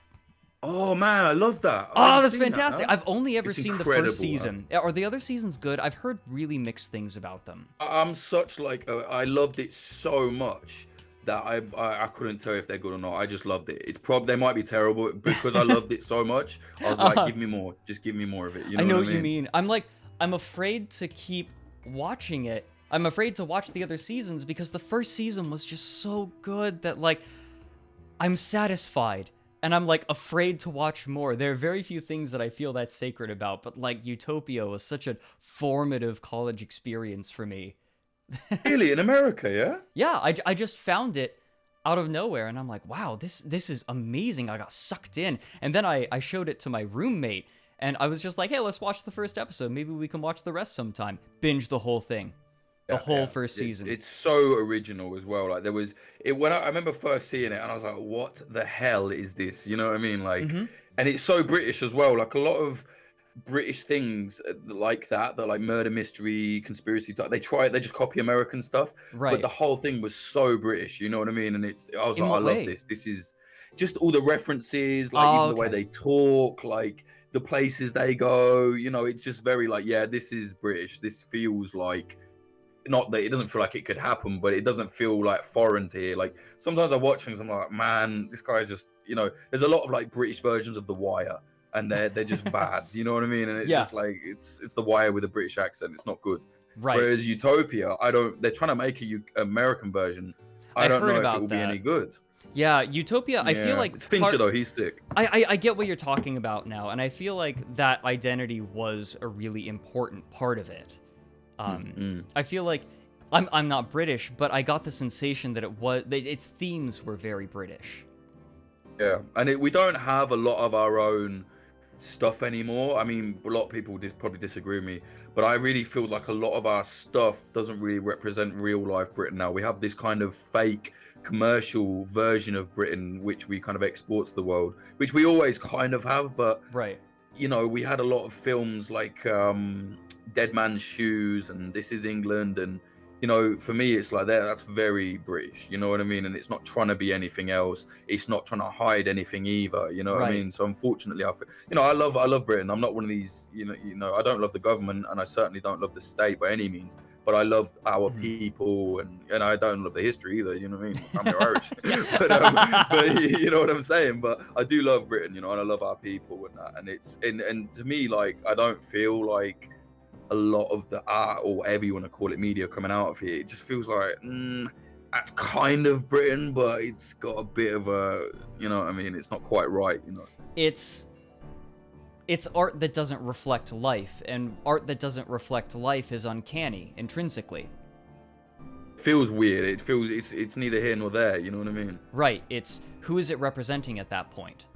It's like, and if they are, I feel like if they are moving outside of it, it should be for a reason. If they're not like if they're setting it in the country and it's making it specifically unlike that country, then it has to be for a good reason. There has to be some sort of thematic element to it. But if it's just for the sake of foreign audiences, then I as someone not from Britain feel like I'm being cheaped out. Yeah, that's a good point, actually. I never thought of it like that, from like the perspective of someone that wants to know. Do you know what I mean? Yeah. And it's give me the experience of someone from outside of my culture. Right? Yeah, exactly. Like that's why mixing cultures is so good. Like, wow, I didn't know anything about that, man. The things I've seen like doing this job is just so good. Like, I don't want to know what I know already. You know what I mean? You want to find out new stuff, right? And you want it to be like, things shouldn't, it has to be familiar. Well, if it's from somewhere else, why does it have to be familiar? Show it as it is. Give me something new. You know what I mean? So, yeah, I don't know, man. I think, you know, a lot of independent people are doing good stuff, but it's not getting the good airplay, I don't think. British media is very strange right now. It's in a weird place. That's interesting. Like, does it really just not have that much of an identity? Are they trying more to play to a tabula rasa? It's neither on the internet or completely off the TV yet. It's neither, you know, and everybody watches reality shows still. It's a big thing here, and it's I don't know, mate. It's very odd. Like, I don't know. It feels quite like something is ending, but we don't quite know what it's going to turn into yet. You know what I mean? Right. And like, people are trying to. You have a ton of people. They're like business enterprises trying to find the next big thing. Yeah. It's kind of frustrating. I feel like all that you really need to do to make something that's impactful in this new sort of media, speaking as a creator at this point, you just have to figure out what matters to you and express that, because you're experiencing it right now. Stop trying to figure out what everyone else is trying to experience, and you make what you experience, because if you're trying to make what someone else experiences, it's just going to be lackluster. I don't know. Maybe there are production formulas that get more bucks, because God knows, that's the problem, I'm not rich. Yeah, tell me. I mean, that's the problem now. If you look at like Netflix, every Netflix doc, it's just so boring. I've spoken about this before, I think with OKI, but you see it, like, you know, when we were literally talking into existence a Netflix documentary where, you know, fading from black, big drone shot over a forest, eerie music comes in, abstract line of VO, someone, you know what I mean? And it's so boring and unoriginal now. And to be honest, every Netflix doc these days could be about 2 or 3 episodes and is somehow 12. You know what I mean? Yeah, so I remember watching Wild Wild Country and being a little bit frustrated sometimes. This was way better. I saw yours first, and then I saw it on Netflix. I was like, mate, I already know about this. And Yeah, then I watched it and was like, I think I was just about to release the video when Netflix announced Wild Wild Country, and I'm like, good for me? I guess it's going to get, like, people are going to be looking up Rajneeshpuram now, I guess? well, we get it later here in the UK. Like, we get everything Right. a little bit later on the Right, Netflix. So, yeah, I saw yours first. And I was, like, going to message you, be like, oh, someone's stolen your idea. And then I was like, hang on, wait, no, docs take a long time to make. Shut Yeah, up. yeah, Like, but yeah, still, right. It was like, oh, wow, okay. Like, you know, it's interesting to see how Netflix, it's like they were very cool. It was a very original thing. And already it's becoming formulaic. You know what I mean? And Right. they won't, even though with the amazing platform Netflix has, they don't seem to be ready to take risks, to me anyway. I don't think. But Well, it's, and this is something I had to come to terms with as a content creator. Because if I keep doing the same exact thing over and over, if I just keep rehashing the same internet celebrities over and over, my channel's gonna die. I know that people really want me to keep doing update videos on particular people, but that's not really what Down the Rabbit Hole is. And if I'm going to evolve, I have to keep following what interests me. And I have to keep trying to grow. Oh my god, I had a like multi-day long on and off argument with Ryan about using the original Spyglass but by Kevin MacLeod or his updated version, and his updated version's better. It suits the show better at the very, very least. But I was so scared that people were going to be like, but people are going to expect the do-do-do. Like, people expect that, but that's not really the direction that I need to go. And if I'm going to keep the channel alive, I can't be afraid to change things up. Like, this next video is going to be, you know, a little more normal, but then the video after this, I'm getting a bit more experimental with it. I've got an artist who's going to be making, I haven't talked to you about this at all yet, but I'm already in talks with an artist to get some original paintings done for it. The structure is going to be a little bit different, even though it's still going to have the general chronology. The opening's going to be different, because you gotta experiment, and sometimes it's not going to work. But just get back up on your feet and try something else. Because like Absolutely. To stagnate is to die, and that nowhere is that better, like, personified than in Channel Awesome, right? Like, don't be Channel Awesome. Don't be scared to change. Yeah, I mean, we have that with Popular Front. We always, after 1 year, we make like a video, year 1, year 2. And like, if you look at year 1, like we were very much like, everyone's like, oh, this is original, this is different, but it hadn't quite found its feet. By year 2, it's like, okay, people are now saying that looks like Popular Front. You know what I mean? Where I like that. It looks like Popular Front, but a lot has actually changed. Consciously, I've made we can't do this anymore. This is played out. We need to do this. You know what I mean? And I think that's the way to do it. You know what I mean? Like you said, you need to keep what you feel like. Like, it feels, all your stuff still feels like Down the Rabbit Hole, but it's good to change it. Do you know what I mean? Otherwise, it just feels old, like you said. Do you know what I would love, actually? I would love to see if someone gave you like $1 million or whatever. And I'm sure you'd like that as well. But what I'm going to say is, like, same with OKI. I said this. I would love to see you guys be able to go and do like field work. You know what I mean? Like a mix between YouTube video essay and Louis Theroux. That would be so cool. Do you know what I mean? Like, it's very expensive. I'd love to do something like that. I actually, God knows when YouTube is going to croak. Like, everyone's a little bit worried. And I'm sort of like putting feelers out to be like, hey, if I were to put together a production company, right? I'm like reaching out to people. It's like, maybe, you know, we show them, you know, how many viewers we have collectively. We try to get funding. We make something collaboratively. Like, you know, we make a name for the studio. No, none of our names are on top. It's like, we make this together. That would that's kind of, you know, the dream eventually, one day, maybe. I want to keep Down the Rabbit Hole going as long as possible, but if things you need to get bigger and better, though. Like, not you, but just to avoid the pitfalls of, like you said, something falling apart. Right. Like, before all this Corona stuff, unfortunately, it's put everything on freeze. But we were speaking to Popular Front. We were speaking to one TV channel and then 2 very big like internet channels, if you like, about doing an actual full-on Popular Front series. You know what I mean? Like a documentary series with, here's the theme. It would be, the idea of the series was we go to wars that are happening around the world that are never in the news. So the wars you won't see in the news, right? So you know, we go to these random areas in Armenia where there's a war been going on for 40 years that you will never see in the news, but hey, people are still dying there, and basically make everyone realize that why these forgotten conflicts are still interesting and still matter.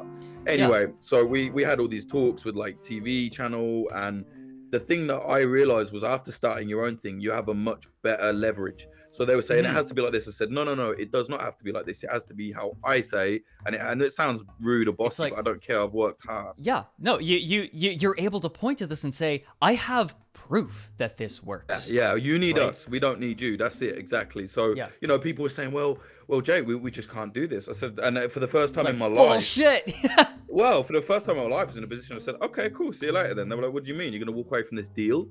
Yeah, I am. Because we don't, you know, we have Popular Front going, and it would be great to grow. But we don't need you. We don't need what I mean? Yeah. So that's the way to get everyone working together. You know, realize it's working with each other. You know? That's we need your platform, but it's got to be right. That's something that I love. And actually, so there's. It's so powerful for me to basically have achieved my goal. My goal was like to make my living off of making documentaries, right? Off of making Down the Rabbit Hole. And I'm there. Even if YouTube like destroys my channel, Patreon's there. I find somewhere else. I can keep making videos. I've achieved my goal. I'll be able to pay my bills. It's so freeing, and it gives you leverage. Like you were saying, it gives you leverage. Patreon has been such a godsend for us. God, like, I was really not into it at first, the idea of it, and then when I watched this amazing video by David Firth, you know, the guy that made Salad Fingers. And he made it about like why Patreon's a good idea, and I watched it and it changed my mind, and I realized it's the way to get around censorship, because when you make your own money off of what you want to make, they can't threaten you. Well, we'll censor it, doesn't matter, because I'm getting money from these guys. They want it. So where there's a will, there's a way, you know? So yeah, the Patreon, I explained it to my family, like, how do you make money off this? I'm like, look, it's a subscription service, because it literally is, you know, we give bonus episodes and bonus content on Popular Front. So if you subscribe to Netflix, you get all this access to these docs. If you subscribe to Popular Front, you get access to bonus episodes and so on. So, you know, it's a subscription service. It's great. Yeah. It's for your own personal one, for your own world and media. Right, exactly. It's but my Patreon is kind of bare bones, if I'm to be honest. Like, if you get $5 a month, you get an audiobook every month. Yeah, by the way, go to my Patreon, give me $5 a month, and you get an audiobook done by me. The most recent one I did was the first section of Foundation by Isaac Asimov. And I'm on there. I think it's good what you're doing, man. It's like, also the thing is as well, because we get a lot of people that, so I have a $1 thing, right? And the idea was because, you know, $1, some people can't afford $5, whatever, but they still want to support. Right. And so recently I was going to cancel it, and I was like, hey everyone, I'm going to cancel this because, you know, like, if you want to go into the $5, cool, but what's the point in having the $1? And then I realized people were like, no, don't get rid of it. We want to support it. And I was like, oh, like, you want to support? Because I felt bad because I wasn't giving them anything for the $1. It was just like there. And they were like, no, we don't mind if you're not giving us anything. We just want to support it, even if it's not a lot. And I was like, that's so cool. Like, that, I never thought of that. And that really made me think, like, so in the end I said, okay, we're keeping it. That's really nice of you. So that's been a really nice thing to see, that people, what I'm saying is they believe in it. You know what I mean? It's the same with what you're doing. They believe in it. You know, it's like cool. It's cool, and it's like, it's not a lot a month as long as there are lots of people buying into it. That's what's really powerful. Yeah, I mean, I'll spend £5 on like crisps a week. You know what I mean, or whatever. Like, so I say to people, look, man, like £5, like, well, it's even less in England because it's $5. It's like you will get, you know, we've got 52 bonus episodes. We put 2 bonus episodes up a month. And it's like, basically, the more we get, the more you can get. You know, if we get more money, then you will get more. So, you know, like this year we were planning on doing all these documentaries because the Patreon had jumped up quite a bit. But obviously, again, Corona has wrecked the shop. Yeah. So instead, we're going to do loads more podcast episodes as soon as my new mic arrives. Please. Please give me more. Yeah, Matt, I've been a bit shit recently because my mic broke, and then I had all this problem with I've been banned on Twitter, which is very useful for my work. Yeah. For Yeah, the and most so it's been a bullshit pain. reason. Christ. Well, yeah, I mean, I made a joke. A guy said like, I like Popular Front, but I hate Jake Hanrahan, which I found quite funny. You know, I know Yeah, I'm yeah. annoying. You know what I mean? Like, don't get me wrong, I'm very aware of how annoying I am. You're So I was fine. like, yeah, I was like, fuck you, bro, like whatever. And it was clearly a joke. It was like a very British kind of tongue-in-cheek, but quite aggressive. And he was like, "You're a shithouse." And I was like, "Oh, I'll punch off your face. Meet me at the swings after school." Like, which is like a sort of thing you say when you're about 15 Right. in England. It's obviously tongue in cheek. Clearly a joke, you know what I mean? Anyway, so I get a permanent ban, inciting violence. I was like, what the fuck? Like, inciting violence? I've been using my Twitter to like investigate neo-Nazi terror groups and putting out information on terror groups. How am I, you know what I mean? Turns out we found out a far-right group on Telegram has been mass reporting my account to get me taken away, and the algorithm has knocked us off. Yeah. And because of coronavirus, no one on Twitter is reading my appeal. So there are literally hundreds of people going like, what the fuck? Like, why is he banned? And just no human is, well, that's actually a lie. We spoke to Twitter UK press today and they just decided to do nothing about it. But hopefully the US office will do it. But yeah, anyway, so I'm fucking banned off Twitter at the minute, which again, like, it is very annoying because I've realized how useful it is for my work. You know what I mean? And anyway, I don't know. We'll see. Hopefully it comes back. Yeah, fingers crossed. I know, like, another person I know got, like, banned off of YouTube for, like, a tongue-in-cheek joke. Or not YouTube, sorry, Twitter. Did I say YouTube? Twitter. Okay, I said Twitter. YouTube. Yeah, okay. I know. Okay, yeah. And, like, they didn't get their account back for, like, a year. It's outrageous, by the time they got it back, they'd set everything up on their second account. Yeah, so like, it's what's the point? Yeah. Do you know what? It is actually pathetic. And they say like, well, you know, we don't have the resources to blah, blah, blah. Well, then fine tune your algorithms then. Like, do you know what I mean? And my account was verified. I mean, I don't care. Like, blue check, whatever you want. But it was verified. So you would think there was at least something in place to be like, hang on, that's a potential target for whatever. And he reports on violence and he reports on terror groups. Obviously, someone's going to attack him, maybe flag it for this. Nope, gone, finished, gone. So, whatever. It's annoying. It's the same with our YouTube, man. Like, the whole YouTube channel is just like, you know, it's just messed up. But, and yeah, people are saying that Patreon, like, will ban people off for, like, saying things that they don't like. But that's, like, when we're saying Patreon, we're more talking about crowdfunding in general. Yeah, in general. And to be honest, Patreon is not that bad. They did some insane decisions last year. I don't want to go into it, but they're not that bad. You know what I mean? Like, I'm not as familiar with like what they've done, so I can't really speak to it. Yeah, like to me, it was like really like give it a rest. But at the same time, it's, you know, like YouTube have done so much to our videos purely because I don't believe that you should cover up certain acts of violence. You know, I think if it's happening to someone, then everyone has to see it. You know, like, you have to be uncomfortable, otherwise people won't care. It's nice being happy and free in the West, but some people are getting crushed by tyrants, and I really believe that you should have to see that up close to be shocked into it. You know, if you hear on the news there was a suicide bombing, blah blah, it rolls off. If you see what a suicide bombing looks like, you might go, wow, okay, we should pay attention to this. You know what I mean? It becomes a phrase that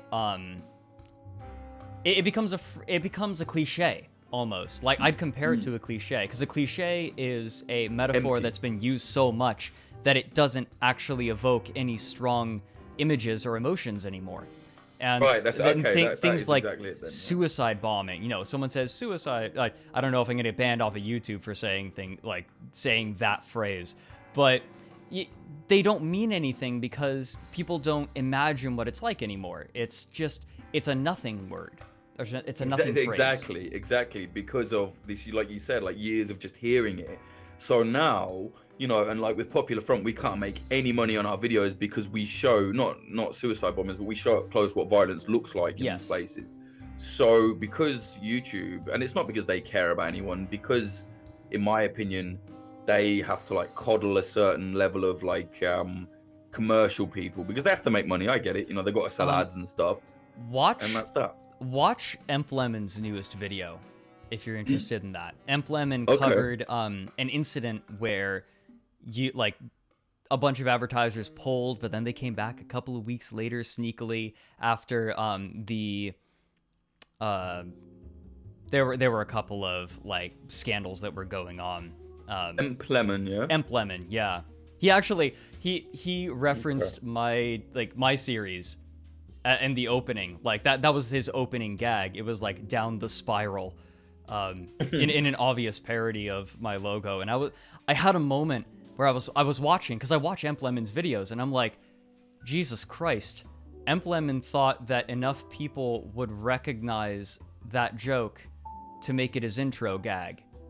That's cool, right? There was a little part of me that was like, I've made it, right? Yeah, no, for real, right? That's cool, man. That's like, I mean, it's funny, but that is true. Like, once you enter like popular references, you know, you're getting there. You know, people started making Popular Front memes now.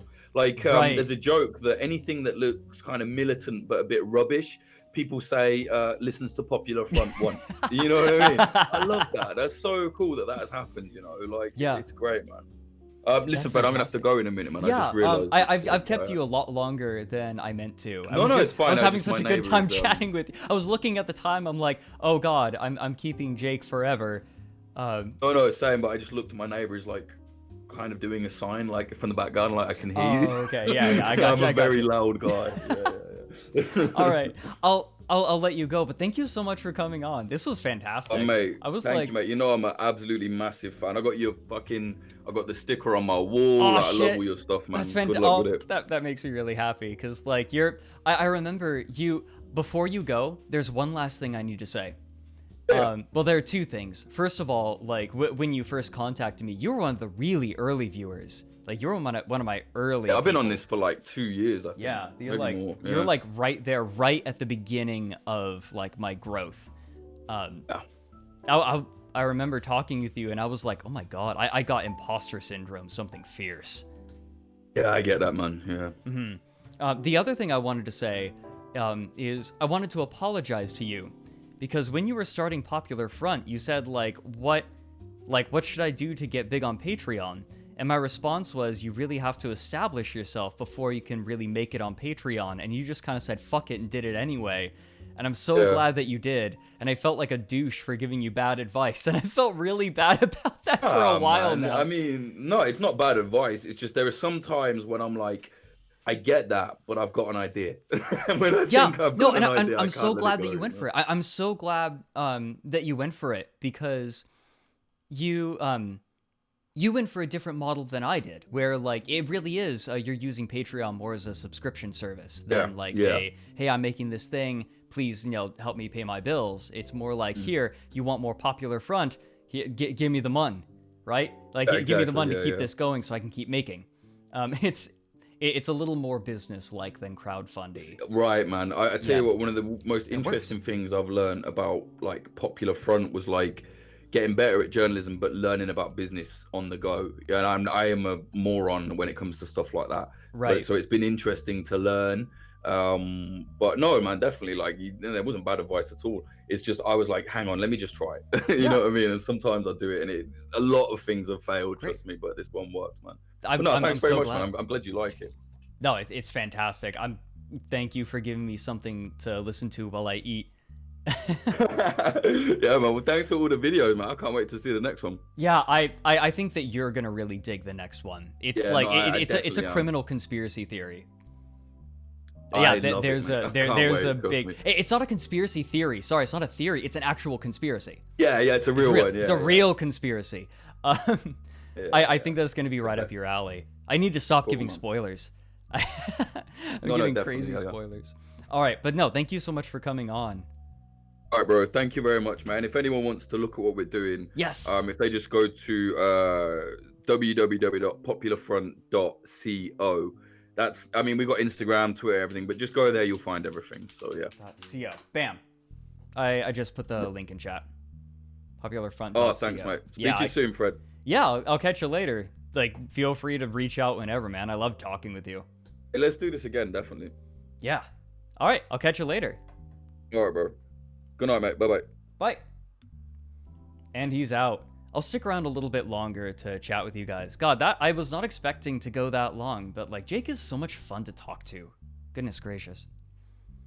Now I'll hang out. If you guys have questions in chat, feel free to let me know. I want to steep these leaves a few times. That's the funny thing about this tea. The Nilgiri Oolong from Young Mountain. That's what I'm drinking right now. I'll always make sure. Here, I'll put it up to the camera so you can see.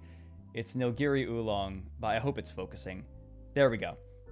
From Young Mountain Tea. Young Mountain Tea is really cool. They contacted some really remote tea farms from the Himalayas that were... like, they were too far from a port to really get big, and the guy, and like all the tea places are getting stiffed, like all the tea growers are getting stiffed. There's like a massive markup for the tea they sell, but Young Mountain cuts them way better deals, and actually gets like, they're helping the economy out a lot there, and it's really cool. But the thing is about this tea, I feel like I'm just coming to accept that the first few steeps of this are a little bit bitter, even if they do have a really nice flavor. But then, like, the last few steeps are the best because it has this nice, really rich mouthfeel, and it's smooth. It's great. You've been recruited by my chat to start a tea channel soon. Any requests?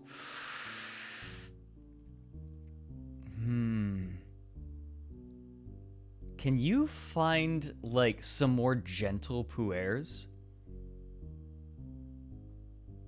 Like, if you can find a gentle pu'er, like something that isn't so, like, aggressive with its flavor. I really like the more gentler teas. I mostly drink green and white teas, and occasionally oolongs. This is much stronger than I usually drink. What questions would I ask a biologist on tea?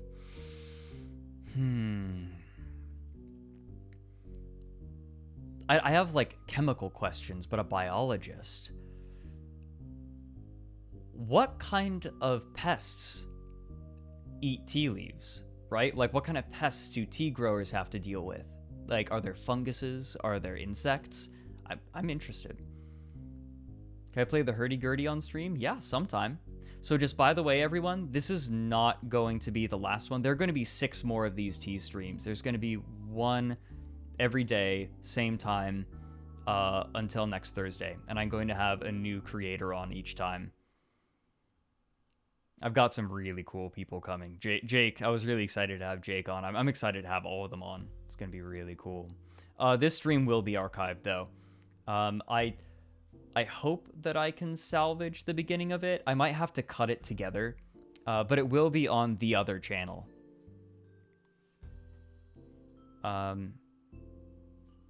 Do I have a lockdown project? My lockdown project is down the rabbit hole. I work from home anyway, so it's mostly just been business as usual for me. You imported a horsehair fungus into Denmark from tea plants you purchased from a collector. Oh dear. How did I first get in contact with Jake? Jake reached out to me just to say, hey, I like your videos. And that was really nice.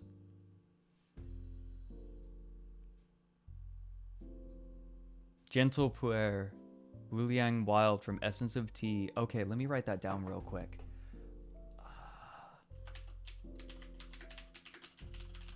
Essence of Tea. Okay, I've got it. I've just got in like the URL bar of my web browser. There we go. Thank you so much. Perfect. What was my reaction while researching the Finger Family videos? That I found anything at all. I thought that was just going to be a nightmare and a dead end, but I found Ground Zero and I was kind of amazed about that.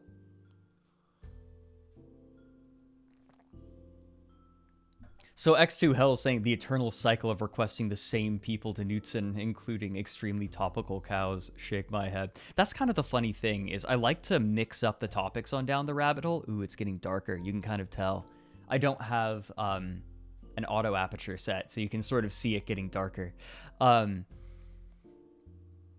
It's funny. I like to mix up the topics. So, I'll do a historical one, and then I'll do, a couple of internet ones. I'll do, like, maybe a bit try to cycle them out, but every time I release a new video, people suggest the same kind of topic to me, and it's like, ask again in like 6 months, right? Are you the only one who thought I was straight up European from my name? No, a lot of people think so. Do I like making internet videos or history videos more?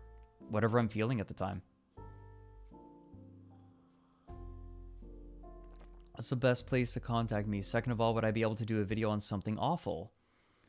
Doing a video on something awful would be rough, because so much is lost and the archives are absolutely a nightmare to work with. This stream on this channel is going to be pulled down, but it's going to be re-uploaded to the other channel because I don't want to clutter my channel with streams. Have I read Neil Gaiman's The Sandman? No. I need to read more Neil Gaiman. Everyone says he's really good, but I haven't really liked a lot of what he's written. But that's just me. I mean, like, it could easily just be what I've read. I can hardly remember the things that I've read by him anyway. I haven't read much. Who's my biggest influence on my videos? Probably Nova. I mentioned it earlier when I was talking with Jake. Nova is probably my biggest inspiration. I grew up on it. I love it. I think I can get one more steep out of these leaves. And if that's the case, I should probably read super chats and call it. I don't want this stream to go on for a million years. Who proofreads my final scripts? I don't tend to have proofreaders. Instead, I read the script aloud to, like, I have a small group of people. Randolph Carter, for example. He's the dude who voiced Asdrubal Vecht in If the Emperor Had a Text-to-Speech Device. He's actually a fantastic writer and a fantastic voice actor. And I read my scripts to him. I tend to read the scripts because my scripts need to be cohesive and comprehensible, even if someone is not looking at the screen. So I just read it aloud to them and ask, all right, is this making sense? Is anything confusing? Or is something worded weird? That's how I tend to do it. I have like a small group of people. Have you heard of Rainbot? Yeah, I've seen a few of her videos. I need to watch more. They're just another one of those channels that I need to watch more of.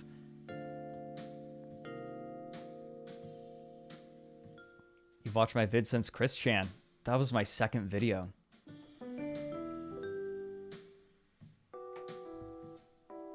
What's next on Down the Rabbit Hole? I can't tell you.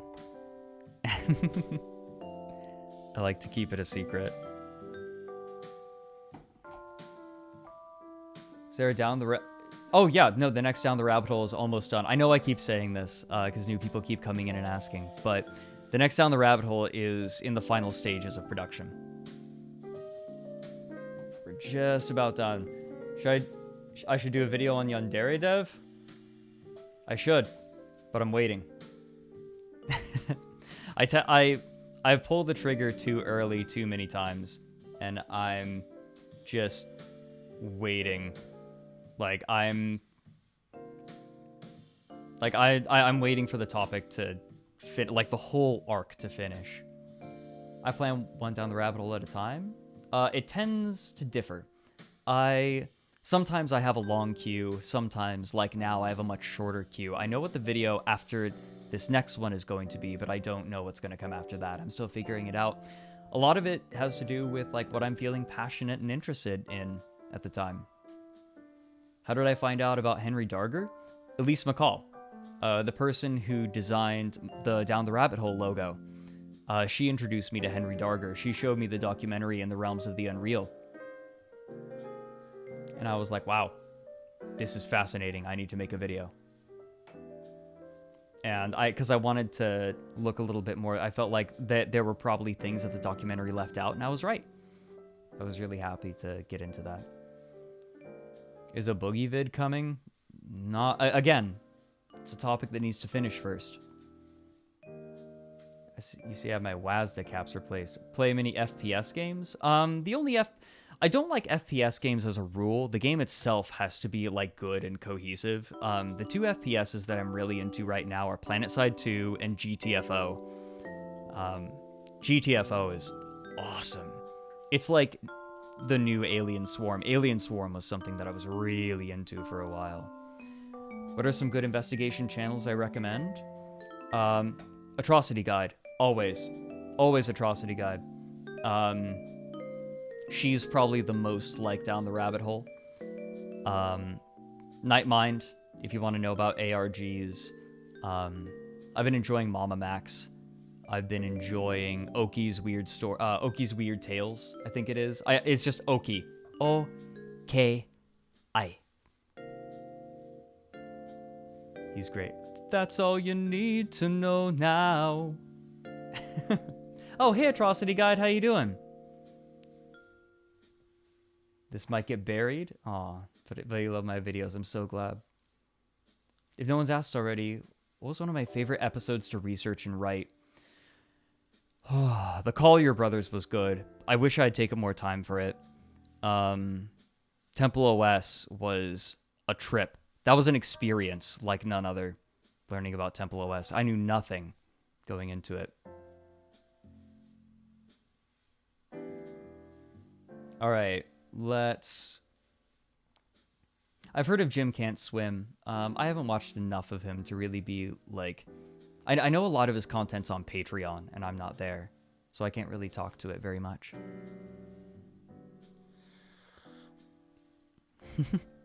Hey, Kairos. How you doing? It's been a while.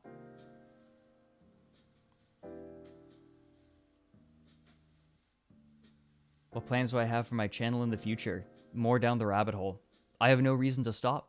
I feel like down the rabbit hole is so diverse. Like, I can tackle such a diverse range of topics with down the rabbit hole that I can basically do whatever I want with it. It's great. I love my job. It's fantastic. Thank you all for watching and for supporting just by watching. Thank you, everyone. This one's to you. This last cup is for all of you.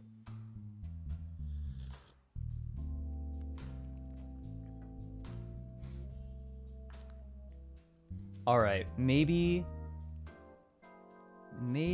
I should... Yeah, I know Oki's here. He was here earlier. I don't know if he's still here. Is he still here? Oki, are you talking? There you are. Oki's Weird Stories. I did get it right.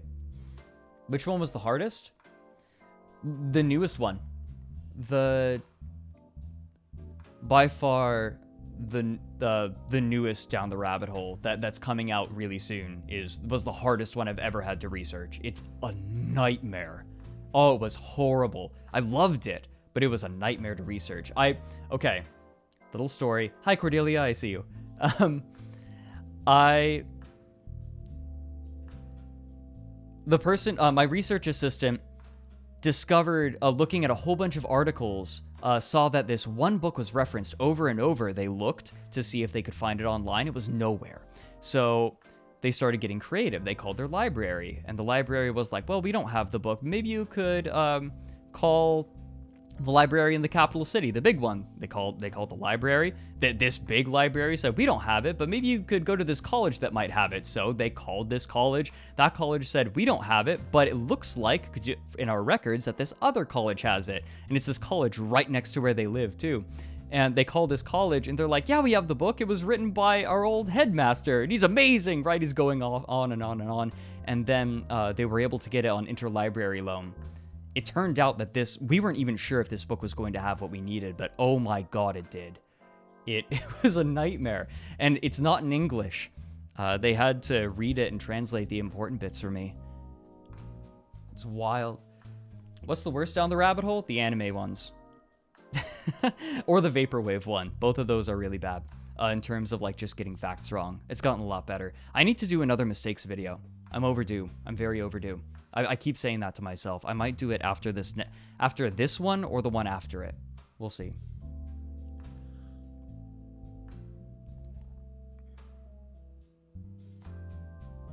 Okay. I know I can't answer everyone's questions. Let's go ahead and check out super chats real quick. Okay, we're at the top. Cool. Shade Thrower says, your work is wonderful. Can't wait to see more. I'm so glad. Thank you very much. Meat Canyon. That's a good name. Thank you for such amazing content, bud. I rewatch Temple OS all the time while I work. Thank you so much. I'm so glad that you like it. I really it means a lot to me that people can revisit my videos and enjoy them, because that's always my favorite content, the stuff I can go back to and enjoy again. It's great. CB96 asks, new DTRH when? Very soon. Like next couple weeks. I'm just video editing it now. I know I keep saying that, everyone. I'm sorry. But the new video is really close to done. Reb asks, hi Fred, love your content. Have you been keeping up with Gino Samuel's Chris Chan documentary? I am current on it, yes. I watch them within a few days of them coming out typically. I think I still need to watch the most recent one. I've been having a hard time finding time for it. Trevor B asks, Jasmine Green and Spearmint are your favorite cheese? That's legit. I'm so excited to watch this. Have you ever tried Dragon Pearl tea? Jasmine Dragon was the tea that got me into tea in general. Smug Duck says, Ram Ranch really rocks. Ooh woo. Daniel Gaylor says, the pot was so poisonous it screwed up the stream. Yes, it did. Robert Flynn asks, love your work. Can I ask your ethnic background? I'm very Norwegian, very, like, German, very, British, a little bit of British. Roundabouts. Okay. Lou, sup Lou? Lou did some art for The Warrens, the little podcast that I have with Jabroni Mike. And she says, you're laughing. 3 men are dead and you're laughing. What's that from? 3 men are dead and you're laughing. I feel like I should know this. Can someone in chat? I know someone in chat's going to be like, like, how do you not know this reference? And I'm going to be like, because I'm uneducated. Toby Makura says, how's your hurdy-gurdy doing? Badly. I'm actually really worried because the key that I sent in still isn't repaired. I tried calling them a few times, and I can't leave a message because their voicemail box is full, and they're not responding to my email. They either ghosted me or something bad happened to them. I'm worried, frankly. Reese Lloyd asks, hey, Fred, so glad to hear you speak again. Hope you enjoy what we Welsh call your panad, which I know you will. Panad. What does that mean? Can I get help? Oh, it's the Joker. Oh, okay. I still need to watch that movie. I'm sorry.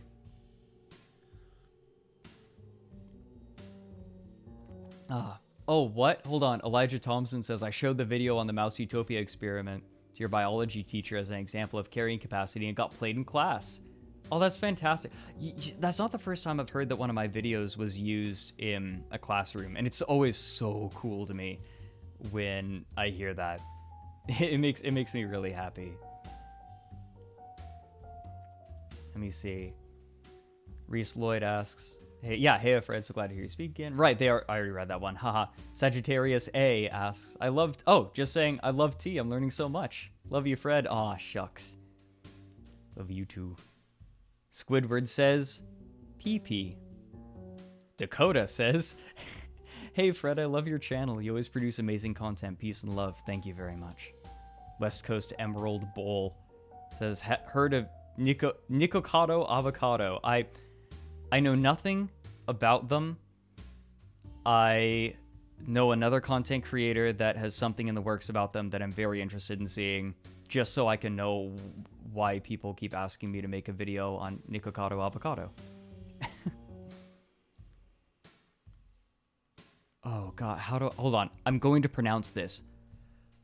Quip-tipped Nichtfimk. Okay, there we go. Came out to my mother recently. She was cool. That's fantastic. I'm so glad. The Silent Civilian says, a tiny thanks from Russia. It's soon 1 a.m. here. Thank you so much for staying up. I hope you enjoyed it. I hope it was worth it. Kosafi asks, are you going to delete or unlist this stream? Postscript, I really love your videos. I'm so glad. It's not going to stay on this channel. I'm going to remove it off of this channel and put it up on the other channel. So it'll still be here. It'll be around. Peter Melling. Hey, P. Melling. Peter Melling, I recognize you from Patreon. You always ask questions in the Q&As. Would you try to do a musician episode? It could happen for sure. There are a few that I could absolutely cover. I know I've got plenty of suggestions for them, and I very well might. Was it?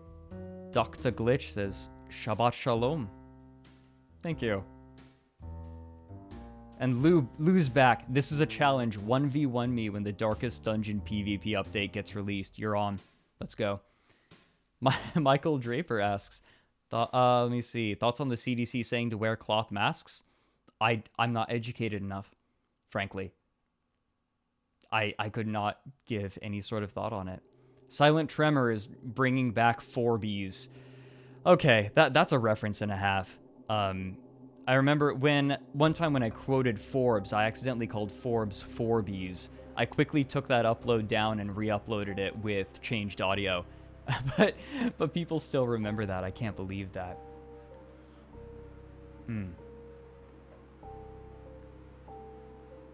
Then Levi for waifu asks, hey Fredrik, I'm wondering if you've heard of Pets Cop. Also, do you hate the sound of your own voice? I've heard of Pets Cop. I know a little bit about it. I haven't dug super deep into it, but I do know about it. And as for hating my own voice, I hated it at first, but I've heard it so much at this point that I'm just ambivalent about it. I am very critical of it when I'm recording narration, though. I record lines sometimes 2, 3, 4, 10 times over, desperately trying to get a good take, especially if I'm getting mouth clicks. That's something that I feel like every narrator, voice actor struggles with. I still need to finish this cup of tea, so I'll hang out a little bit and answer questions in chat. Do I like progressive rock? Yeah.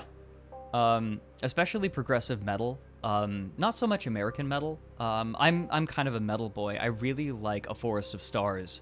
Grave Mounds and Grave Mistakes is an unbelievably good album. I love Devin Townsend. I really like Dark Tranquillity. Arion was what got me into metal. One of the bands that got me into metal. Hammerfall did. Camelot did. Ignia. Ignia is an underrated band as hell. Look up Ignia, please. Everyone, look up Ignia, please. They're this tiny metal band from Ukraine that nobody knows about, and it's a shame because they're so good. They made some of my favorite metal tracks.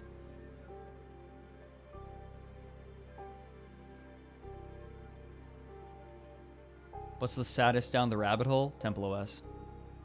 If only because of how much detail I got into it. There are a few videos I've almost broken down while making. Temple OS multiple times, the Collier Brothers, Time Cube toward the end when I finally put everything together was just aggressively saddening. Those are the ones that really got me. Henry Darger is sad, but he was more inspiring to me than anything else.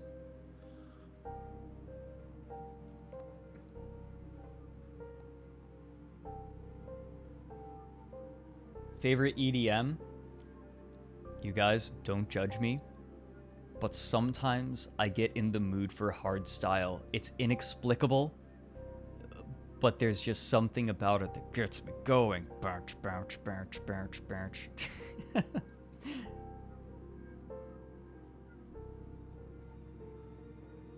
I'm not familiar with Haken. Like, there are bands that I'm really into these obscure bands, but these big bands that I should know, I don't know at all. Like, I'm finally I started listening to Tool yesterday, and I'm loving it. Tool is, like, what I needed in high school. I just didn't have.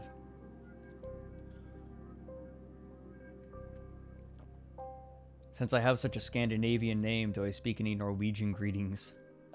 Speak any Norwegian? No, I don't, I'm afraid. Ich lerne Deutsch. Das ist alle. And that's not Scandinavian. You know, we just passed the 2-hour mark. We've got another 6 streams coming up over the rest of the week. So I think now is a good time to call it. Thank you very much, everyone. So tomorrow, same time, we're going to have another guest on. And we're going to chat with them for however long, you know, half an hour, hour and a half, whatever we're feeling. If you want to join again tomorrow, go ahead. If this wasn't your thing, it's fine. I don't blame you. I went into this recognizing that, this wasn't going to be everyone's thing, but I thought that this was a nice opportunity to bring people on, maybe help be a little area of peace when everything is so chaotic. Bring people on, chat, answer questions, let people know I'm still alive before the next video. Drink tea. It's always nice to have an excuse to drink tea. I drink so much tea every day. Next time, we're going to have a different tea every day, too. Goof Troop says, yeah, sip that tea, you bet. Mr. Whateverism, this has been a nice change from listening to my vids over and over. You'll have another one very soon. Don't worry.